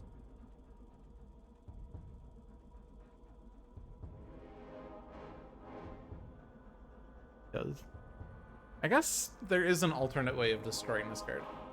We hit ourselves.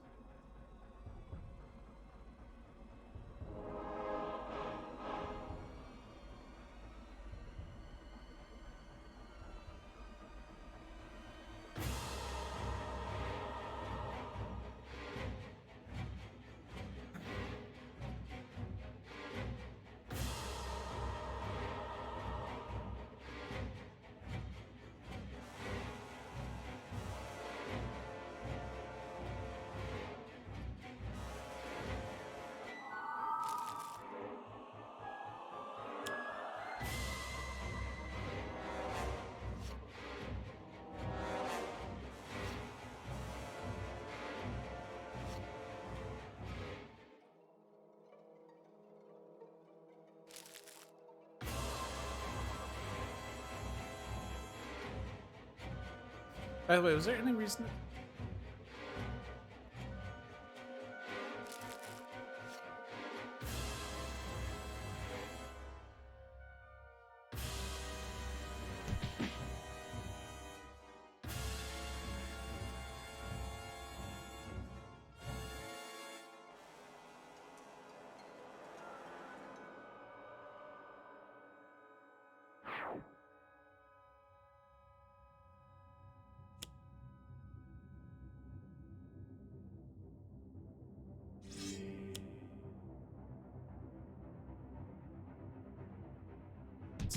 This is Fanatics now.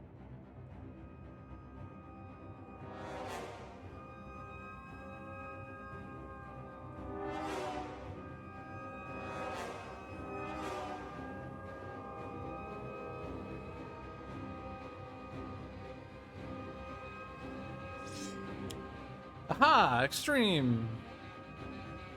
Whatever that means.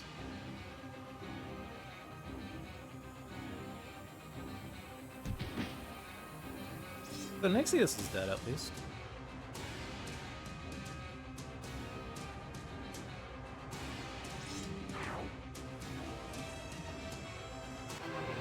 Progeny is here.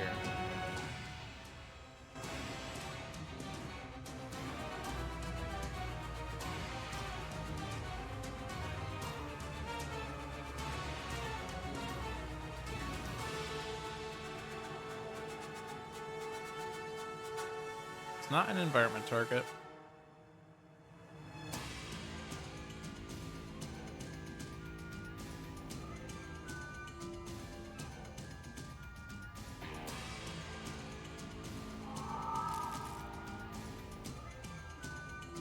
So far, that Deadly Choice is pretty deadly.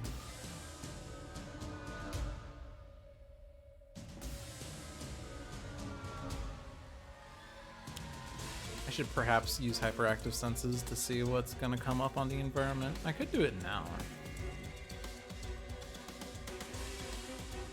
Not just the environment, but also the scions.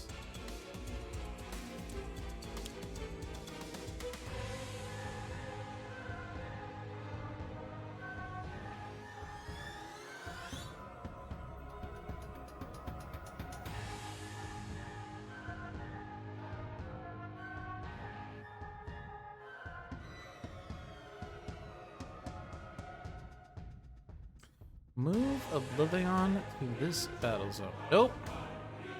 Nope.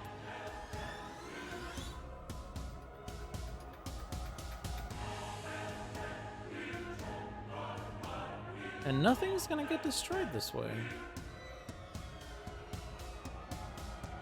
Awkward.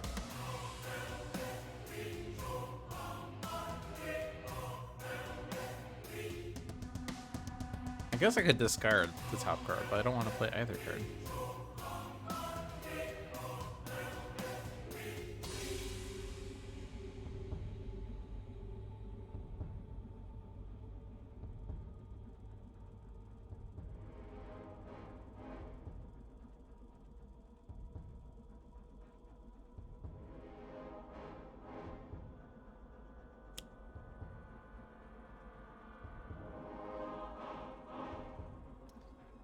There's still a chance for guys to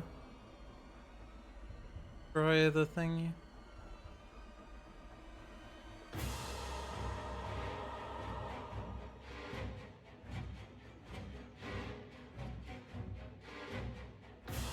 Take a chance.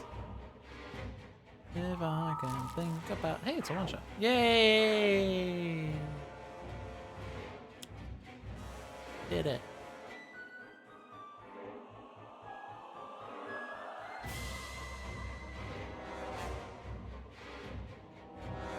Okay.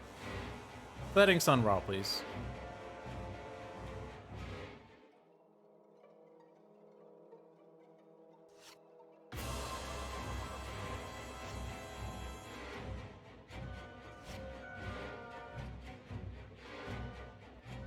And now we have the issue with non-base versions of guys where your ongoing cards are a lot worse because you generally can only play one of them on a turn unless you can play 15 of them with a particular one-shot that you're not guaranteed to have.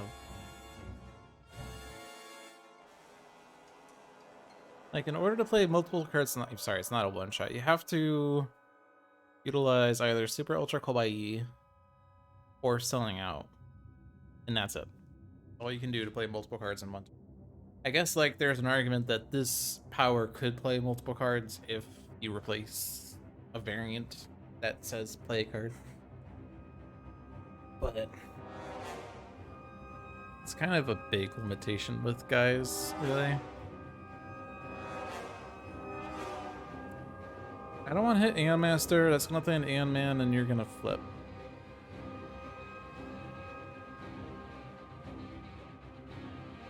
By the way, my plan now, before Oblivion screws this up, is to play Solar Flare and use this to deal 4 damage, 5 damage to many things, and potentially kill Aeon Men that way.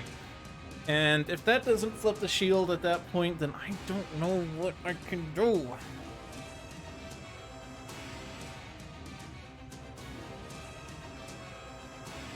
In the event that there is an Oblivion screwing things up, then I play Total Beefcake. I want to hit myself to play Total Beefcake. Given Oblivion's propensity for moving to the wrong battle zone and destroying things at inopportune times, I'm going to play Total Beefcake. Studios, so yeah, potential pratfalls we knew about.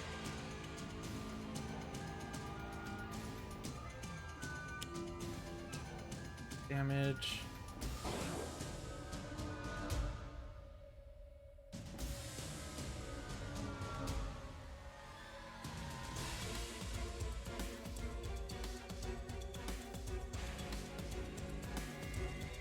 Want either. I don't really want any of those. We're kind of banking on Oblivion blowing up Battlezone 2, and this is just not. Because I destroyed. Yes. That's just rude. Move Progeny.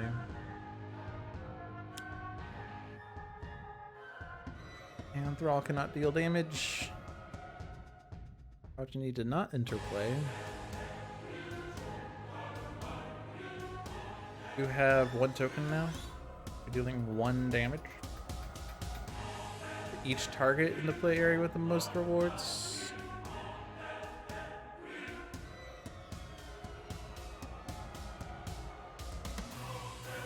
Oh hi, total beefcake. Awesome. Didn't really want to destroy that Aeon Thrall. Guess I don't have to. Okay.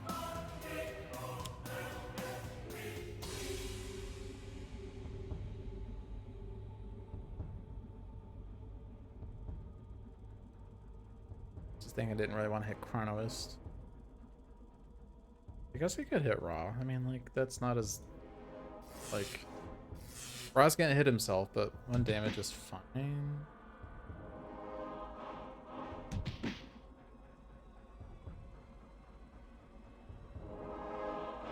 Alright, Final Wasteland. You're playing New Jersey Devil, which is going after Scions, and also Aeon Vassal, who exists.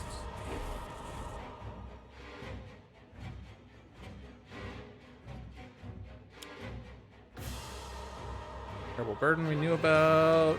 That's the last Scion. That's the good news.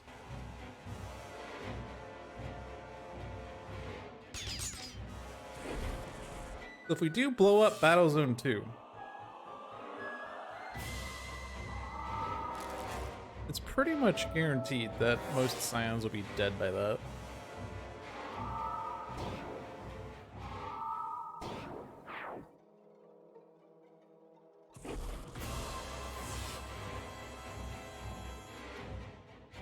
I mean, at the very least, we can count down to destroy Battlezone 2.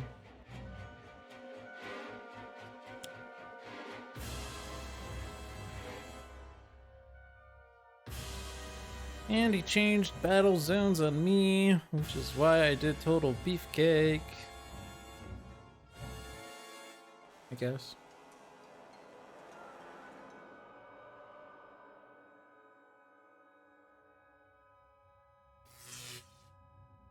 Actually, that's the wrong order. I was trying to think about whether I wanted to hit the Aeon Thralls first, and then I was like, hey, Progeny's here, I'll hit Progeny. But, like, that was in the middle of my decision as to whether I should hit the Aeon Thralls or not. I forgot what I was doing. So I hit the Aeon Thralls first. I mean, so part of this is that guys redirects his damage to the target with the lowest HP. Also, by the way, we're not destroying frickin' 4 Aeon Men again, because again, Oblivion screwed things up. That's just kind of par for the course and why this objective is the worst objective. I'm pretty sure this is the worst objective. Because there's just like no way to really control your ability to destroy 4 Aeon Men. You just have to get lucky with cards. The objective one is super easy. Trying to remember all the other ones. There's one for environment cards, right? There's one that says if there are 3 environment cards in play, flip with it, and then the other side says if there are no environment cards in play, remove the shield, I think. Maybe? I could be making that up.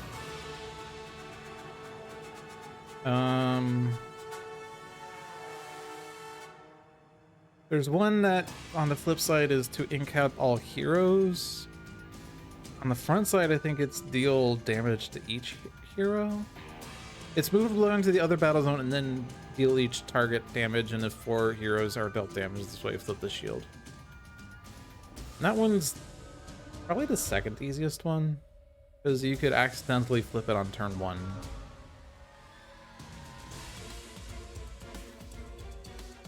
So what's the 5th shield?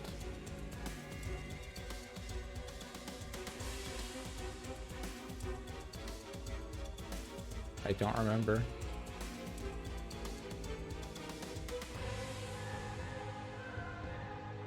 I don't remember.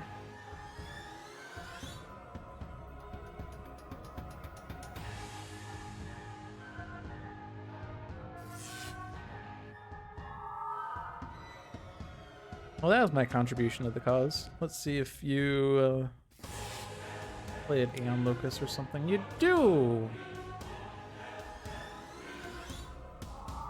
What is that one gonna do?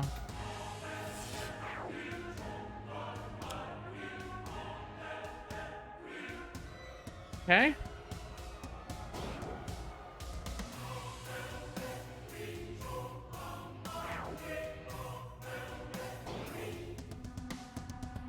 You're dying anyway.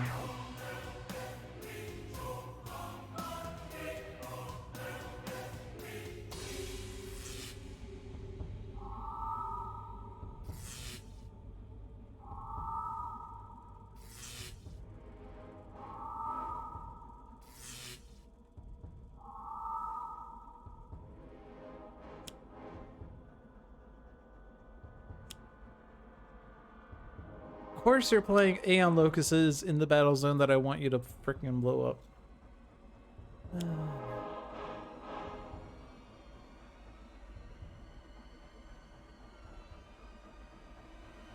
Well, it sounds like I'm sacrificing another hero because I can't freaking let you play 3 cards on the turn that you're blowing up a thing.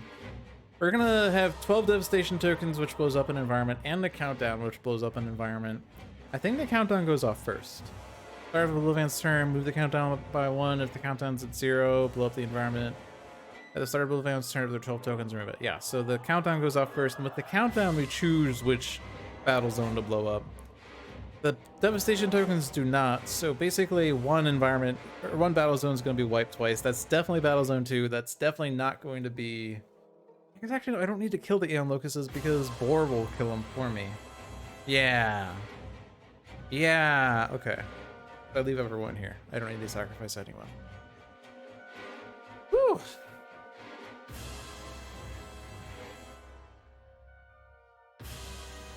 I don't care about meager winnings.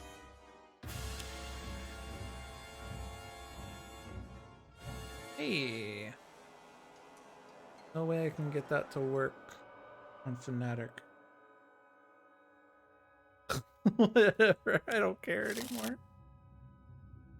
Oh, this game is a game.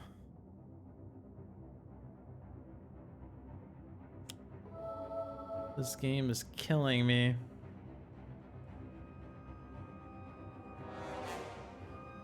I don't want to hit myself. I don't want to... I guess I could destroy the Staff of Ra.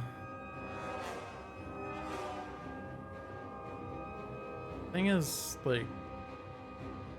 Can I kill Progeny? We're at the point where there's no more Scions in play, so if I do kill a Scion, it doesn't come back. I'm gonna try to kill Progeny, and when I fail, then that's my fault. I don't think I have 41 damage. Oh, thank you, potential pratfalls.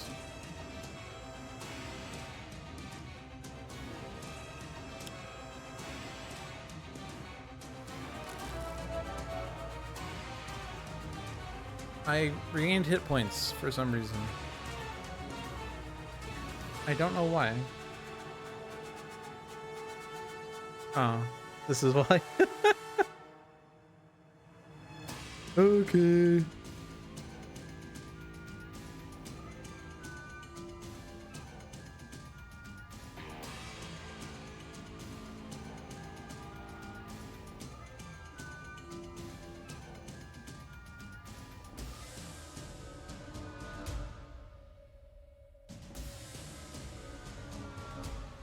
Not gonna use that. 'Cause I'm gonna use this. This can destroy itself. I don't know. I'm gonna destroy that one. We're just gonna put 1,000,000 tokens on Progeny because why not at this point, really? Why not? Why not? I should, you know, strongly consider what I'm doing, but I'm not. We're 2 hours into the stream. We've made 0 progress. We're on page 1. We're losing 2 environments. We are still on the front page of the shield. I think the chances of winning are bleak. And this is what makes me a bad player, because when I feel like I'm losing, I just stop caring. But other people, when they feel like they're losing, they start caring. They work harder to make sure they win, and I'm just like, I don't care. This is where logic loses it. But like, I honestly feel like there's 2 schools of thought here. One school of thought is try your damnedest to win. Even if you lose, at least you did your best and you have nothing to be ashamed about. The other school of thought is if you're going to lose, just have a good time. Don't worry too much about playing optimally and correctly and making sure you dot all the I's and cross all the T's, because you're gonna lose anyway, so just enjoy yourself. The counter argument is you can enjoy yourself while being strategic. And it's probably not as bleak as I feel like it is, because every Sentinels game can turn around, but given that we've had no success so far and even getting 4 Aeon Men at the start of Hero 1's turn, like, we've not had the opportunity of doing that. I guess we could have hit Aeon Men at some point, but we haven't been able to consistently deal damage for that to even be a consideration. I just don't care.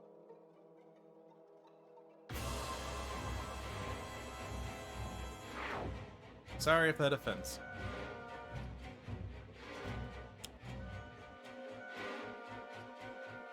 Be careful. Wait, are you not wearing gloves? I'm gonna replace this with the variant of guys that works.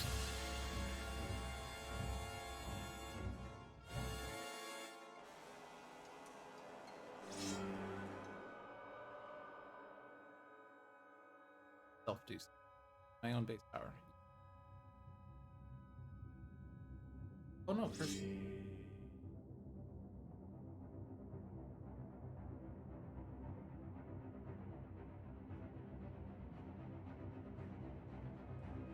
I don't anticipate. I guess I could wreck.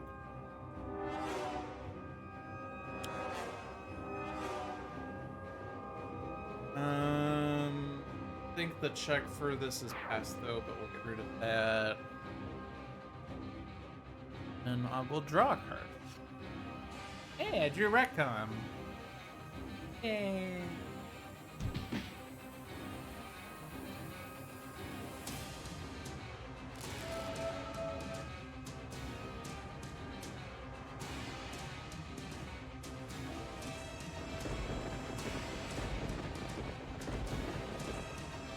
We have successfully not flipped Progeny, which means that he's flipping with 6 tokens, which is a lot of tokens for Progeny's flip.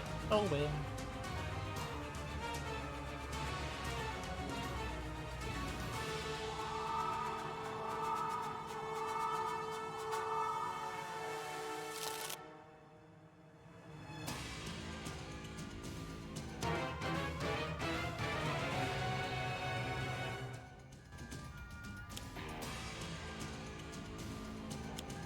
Hey, we're moving Aeon Men to the correct battle zone for once. My god. Oh my god. This is amazing.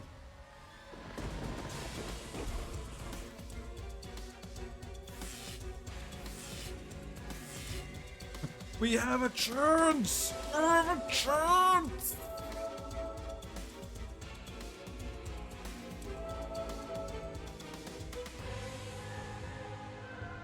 Even if Battlezone 2 moves Oblivion for whatever reason, at least are guaranteed that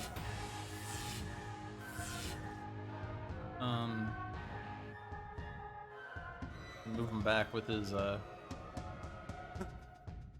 countdown destruction, and then he's gonna play the card that says move to the Battlezone with the most hero targets, and I'm screwed again. Ron needs to survive, by the way. Alright, he did. Cool. Fnatic, you're back! Redeemer! Stay there. You're not going to Battle Zone 2. Is foolish.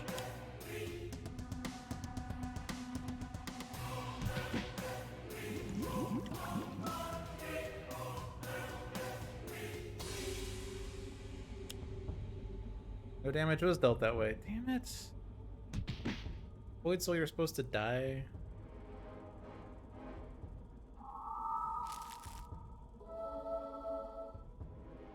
Sanction is probably... I was supposed to hit. Although there's a double environment destruction, so it doesn't actually matter.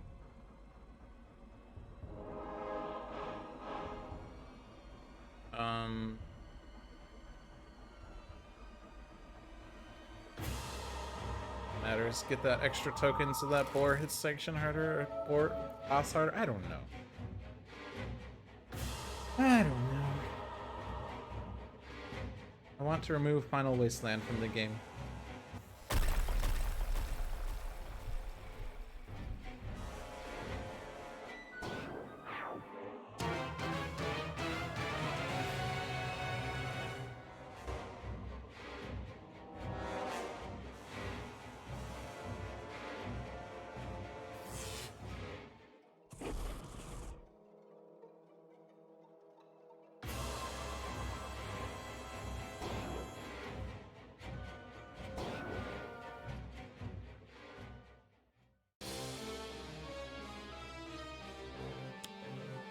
And men are getting played.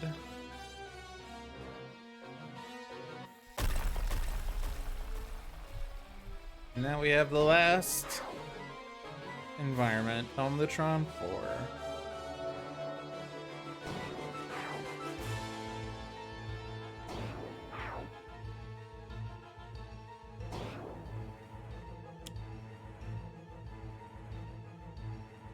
Actually not bad, because that means we're not adding 4 devastation tokens this turn. On the other hand, he's blowing up Aeon Men again. I guess not that many, he's only blowing up Aeon Brawl. Okay. It could be worse.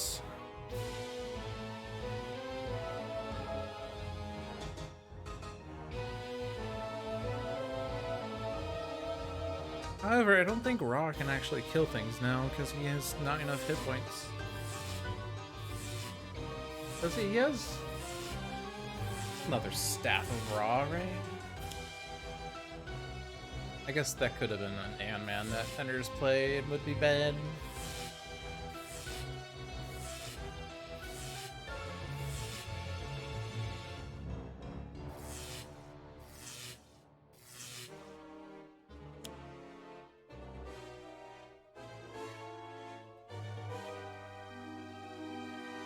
Still not Earth Prime. I'm doubting that Earth Prime exists at this point. I think it's fiction. Ooh, great.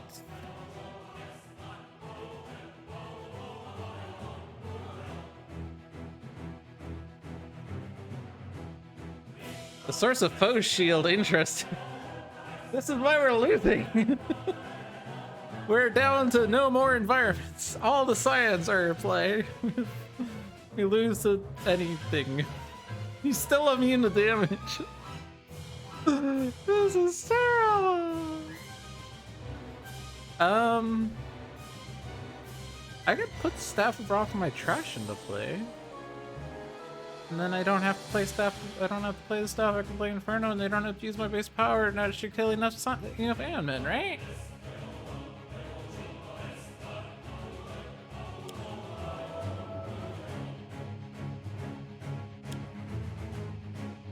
There are definitely a number of things that are at 3 or less. So now we kill Aeon Master.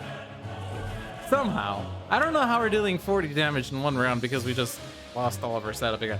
But we do at least have a means of flipping the shield, which is awesome. Awesome Blossom.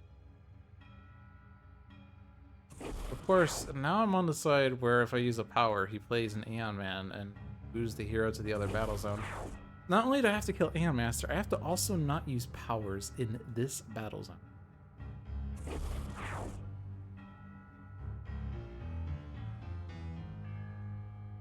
Guess I gotta fit a blue down. I'm not using a power.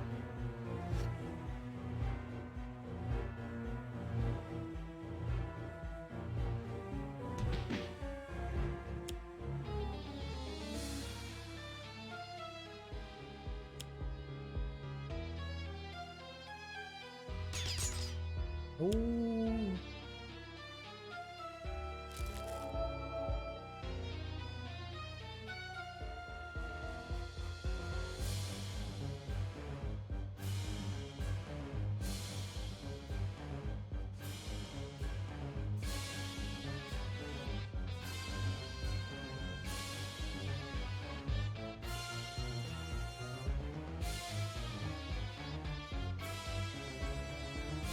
I can't even use a power here.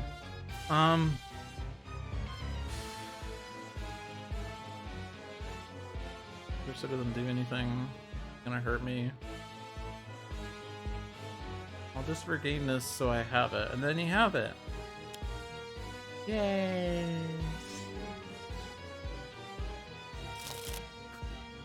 Never mind the fact that we have millions of AM men in play, and so AM Master is on the verge of flipping. Never mind that. I'll use that.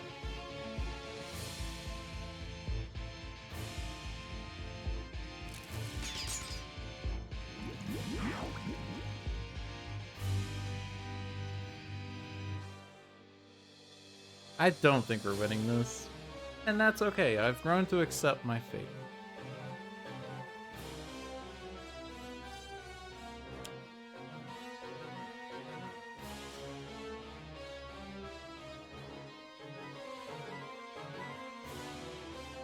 Cursor's not in play.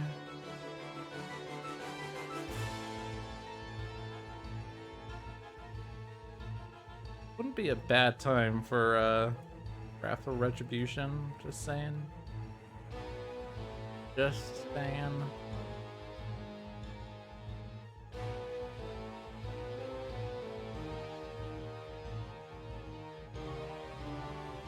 Can't use a power because that will play an Aeon Man and remove this card from the game.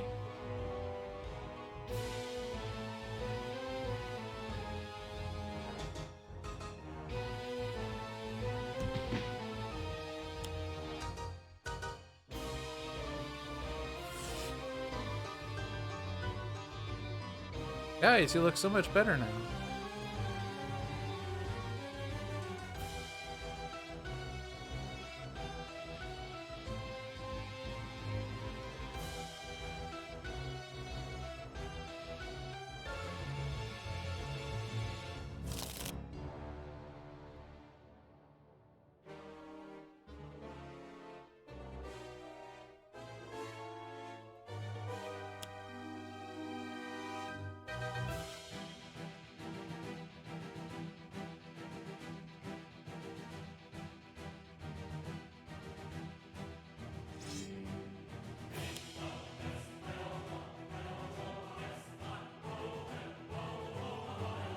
We could hit Oblivion with this one.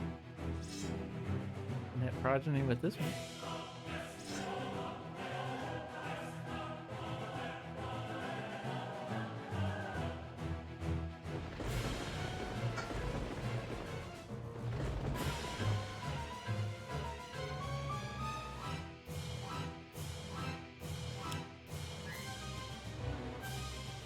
Bottom of the ninth. Ow!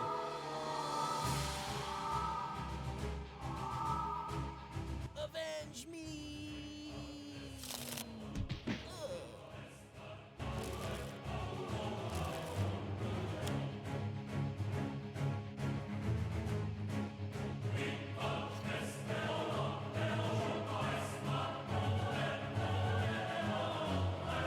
Alright, Haka, your mission, should you choose to accept it, is to go to Battle Zone 2 so we don't add a devastation token there. Do you accept your mission? Haka says yes.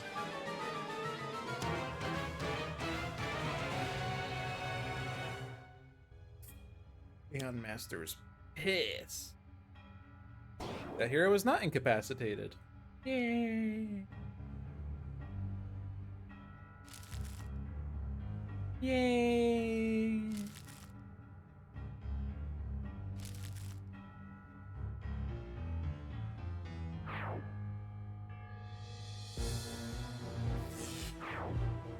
Because it wasn't enough for you to have Oblivion destroy an Aeon Man, you also have to deal each hero target 2 energy damage.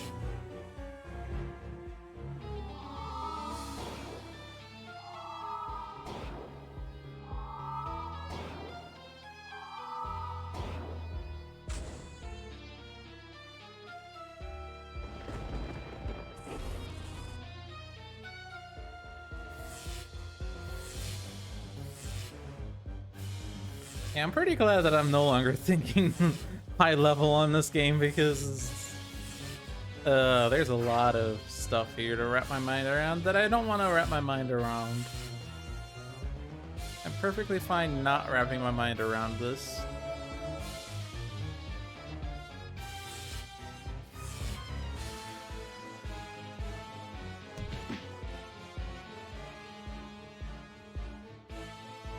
Also, well, we didn't need Raw anymore. Oh my god, it's an Earth Prime hero! He's saying FPO Oblivion! I think going to Battle Zone 1 is wrong because he's gonna destroy 3 Aeon Men, and this is gonna go off. At the same time, someone does need to be there to not add 4 Devastation tokens. It's an Earth Prime hero! FPO Oblivion!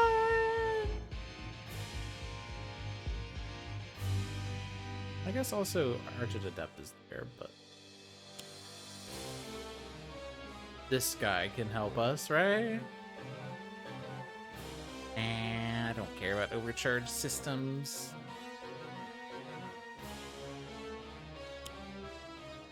Damage.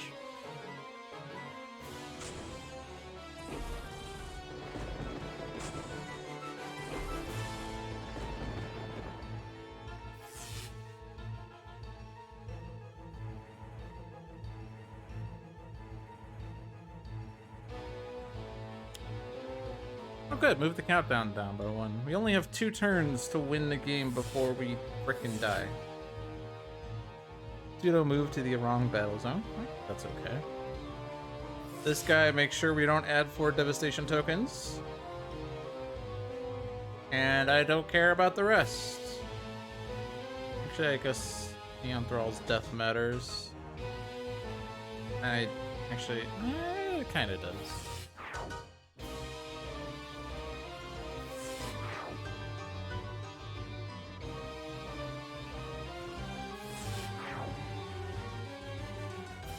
I guess arguably I shouldn't be killing shouldn't be killing that because we're at 12 devastation tokens. It's fine, we're gonna kill Aeon Master, which is gonna put us at 11 devastation tokens, and we're not gonna add any more devastation tokens for the rest of this game, so we have no risk of losing.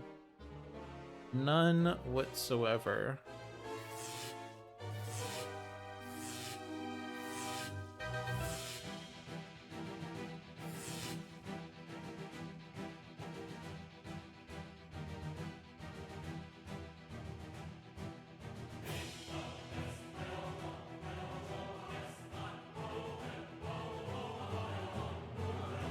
You can stay there, it's fine.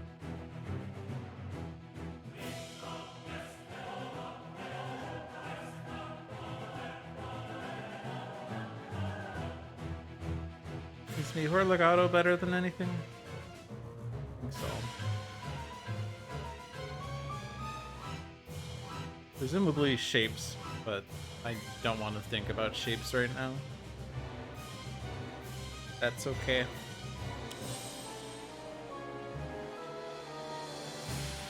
I can also play a shape off my power. I'll play that one. I don't know what it does. I just read it and I don't know what it does. I used the power, so I went to the wrong battle zone. Never mind, I'm not using my power.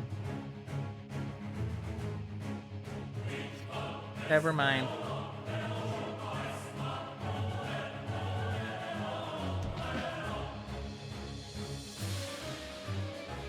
Bearing in mind that I can't use powers, what can I even do?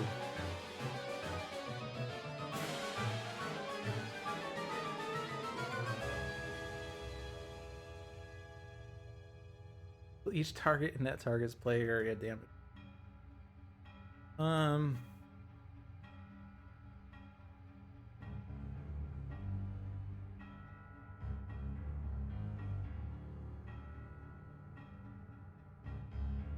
Get that fast enough for it to actually matter.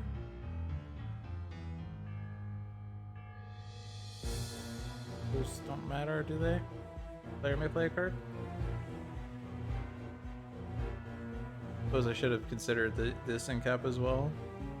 Remove Raw from the game. Oh man, that was so much better than whatever the frick I just did. Gonna be play, right? I don't think I do the one that says deal each target in that play area damage, because that's gonna destroy these Aeon Men, which will have Aeon Master retaliate. But I can play Practice Makes Perfect and then decide that I want to do Electro Arrow.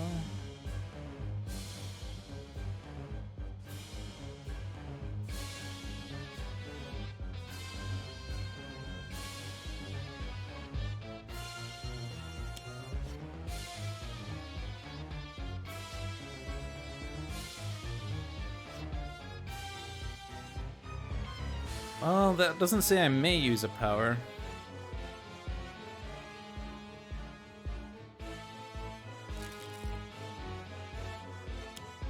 That was the wrong one.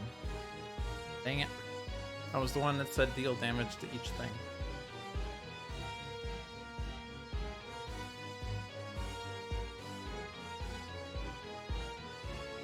I guess the Raven could play a card.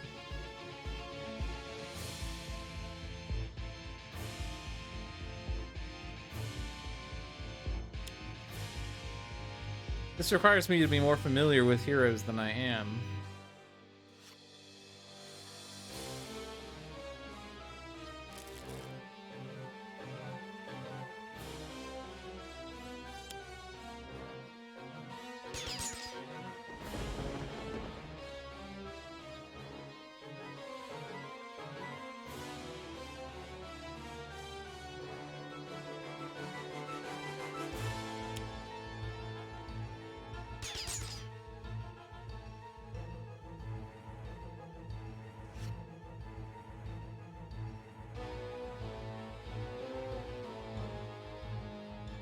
If I somehow have to kill Aeon Master, this shield flips, I have 1 on the countdown, I deal 180 damage in 1 turn, and then the game isn't lost, I guess.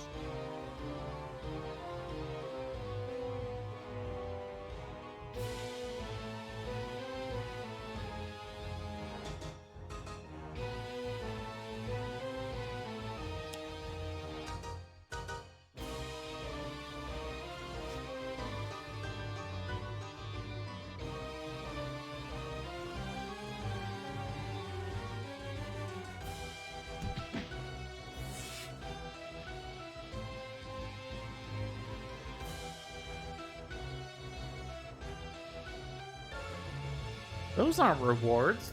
I mean, some of them are. Always so weird having completionist guys have a mix of rewards and hero character cards underneath them.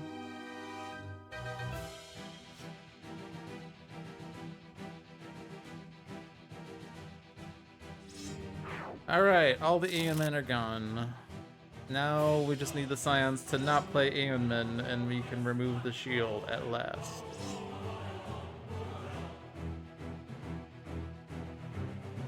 Also, there's no one in Battlezone 2, so we're adding a Devastation token and we lose. Yay! Yay!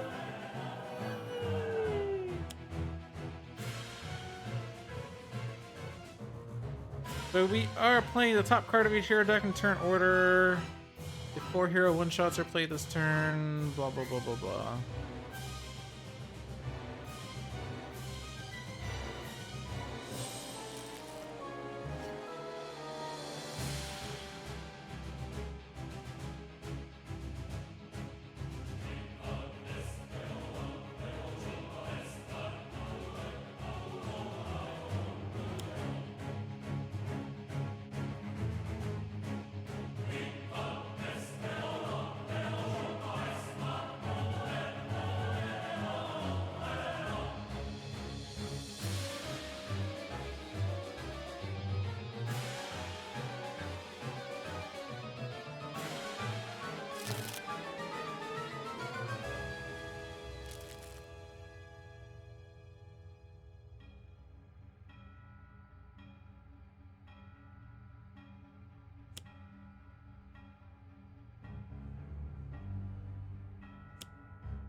Increase the next damage dealt by a hookup.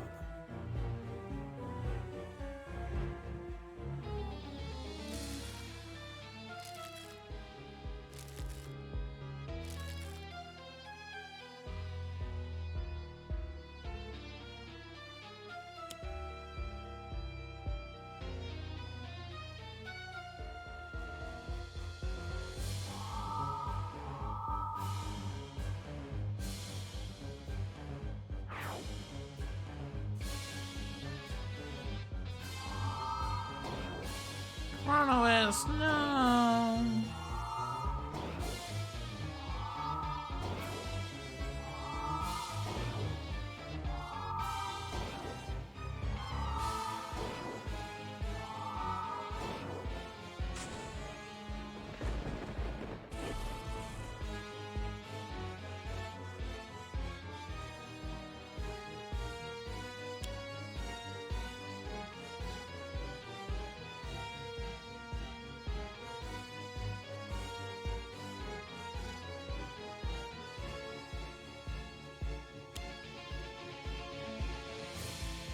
Well, at least Battlezone 2 doesn't have scions anymore. I have that going for me, which is nice. Oh great, I get to make decisions again, yeah.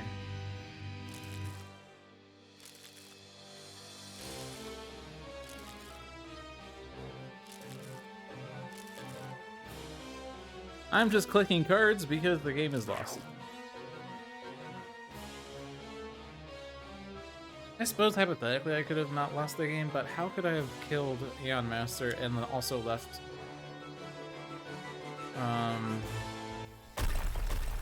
left Haka in Battlezone 2 like damage short?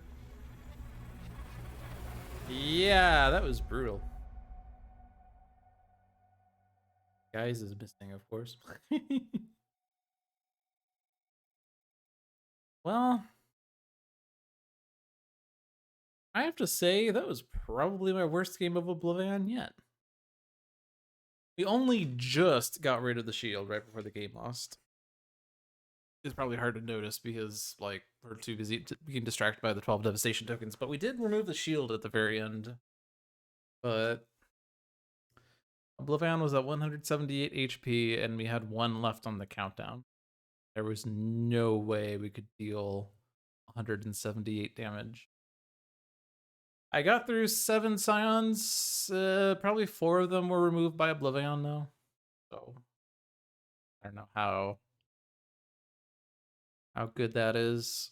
Because like Oblivion dealing 20 plus 4 irreducible damage to all targets is really good for removing scions. And when you remove 3 environments from the game, that's happening 3 times.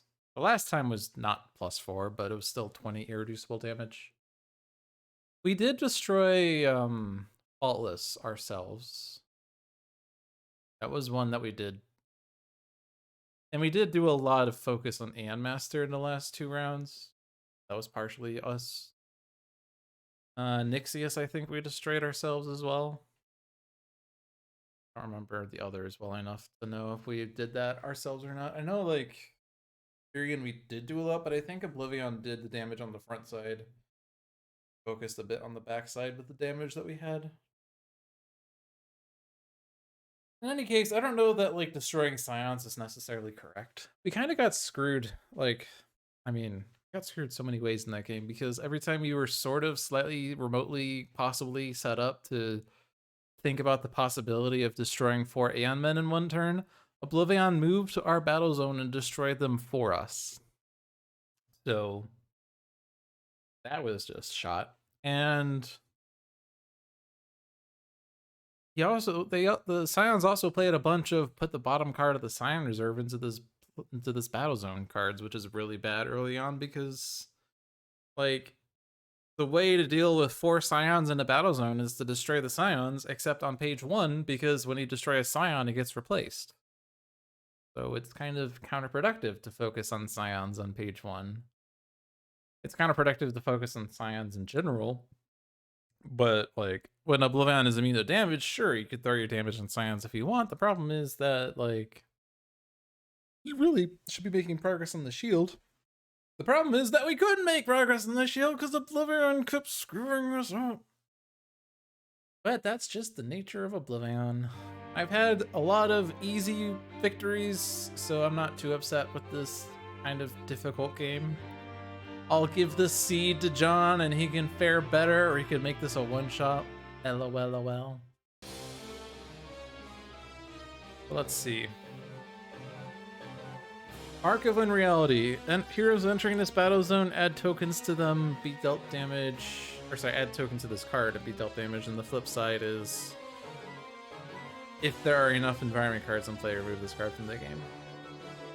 So this shield would have fared a little bit better. It's difficult when he keeps moving to the battle zone with the most hero targets, but there was definitely enough opportunities for this to trigger in that last game. I think, in fact, in the first round, we were all moved to the opposite battle zones. We could have gotten this shield flip on turn 1 if we had the shield. The Nixia shield cares about environments or cards in the environment trash. On the flip side, if each hero targets are dealt 1 and 1, remove the shield. This is manageable. Kind of difficult to trigger this at the end of Oblivion's turn because he could accidentally kill the heroes in the same battle zone, but this is at least counting only hero targets and not heroes, so objectives count towards that. And getting cards in the environment trash. Akash 3 is really good at that.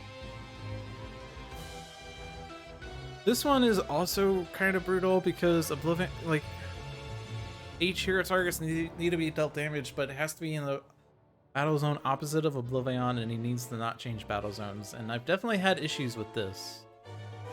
But this one's a lot easier because just make sure there's at least one hero in either battle zone and you get this for free.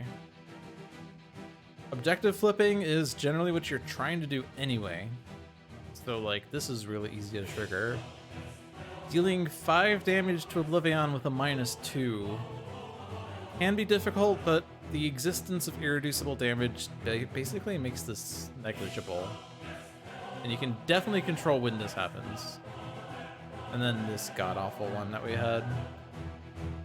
I'm fairly convinced that this is the worst shield because you are at the mercy of the Aeon Men with this.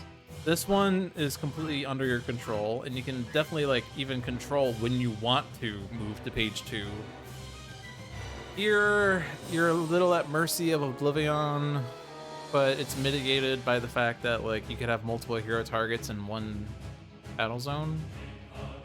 This is very much controllable. Just have at least one hero in either battle zone. Cards the environment trash is manageable.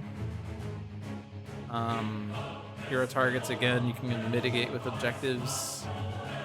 Heroes entering this battle zone can be problematic, but you can kind of make it happen if you leave, like, half heroes in one battle zone and the other half in the other battle zone. So, like, can happen. And this one, just, you can prevent environments from getting destroyed with this, so it's possible to make that happen. So this one's just, like, so brutal because not only do you have to have Aeon Men, which you can sort of control with Aeon Master, but you also need the ability to destroy 4 Aeon Men in one turn. But you also need to have no Aeon Men in play by the start of Oblivion's turn, and the Scions could totally screw that up for you. Like, killing Aeon Master is definitely a part of making sure this happens, but then the Scion could just play a card that says, play the top 2 cards of the Aeon Men deck in this battle zone, and then it's terrible. Sorcephos is the only one you have had Oblivion moves to the later phases without the shield deactivating. Oh yeah. I mean, we definitely we're on page 2 with this front side still active.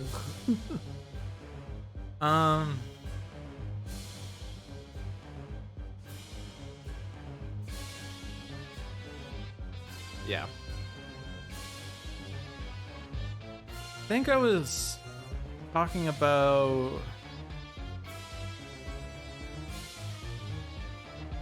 Well, I think it was this one. I was, like, saying I challenge people to figure out a way to win against Oblivion with this shield still on this side. Kind of difficult because you can only deal 4 damage to Oblivion in a single turn. You have enough turns to do that. If anyone can win with impenetrable frame in play at the end of the game, I challenge thee. But yeah, this game is awful.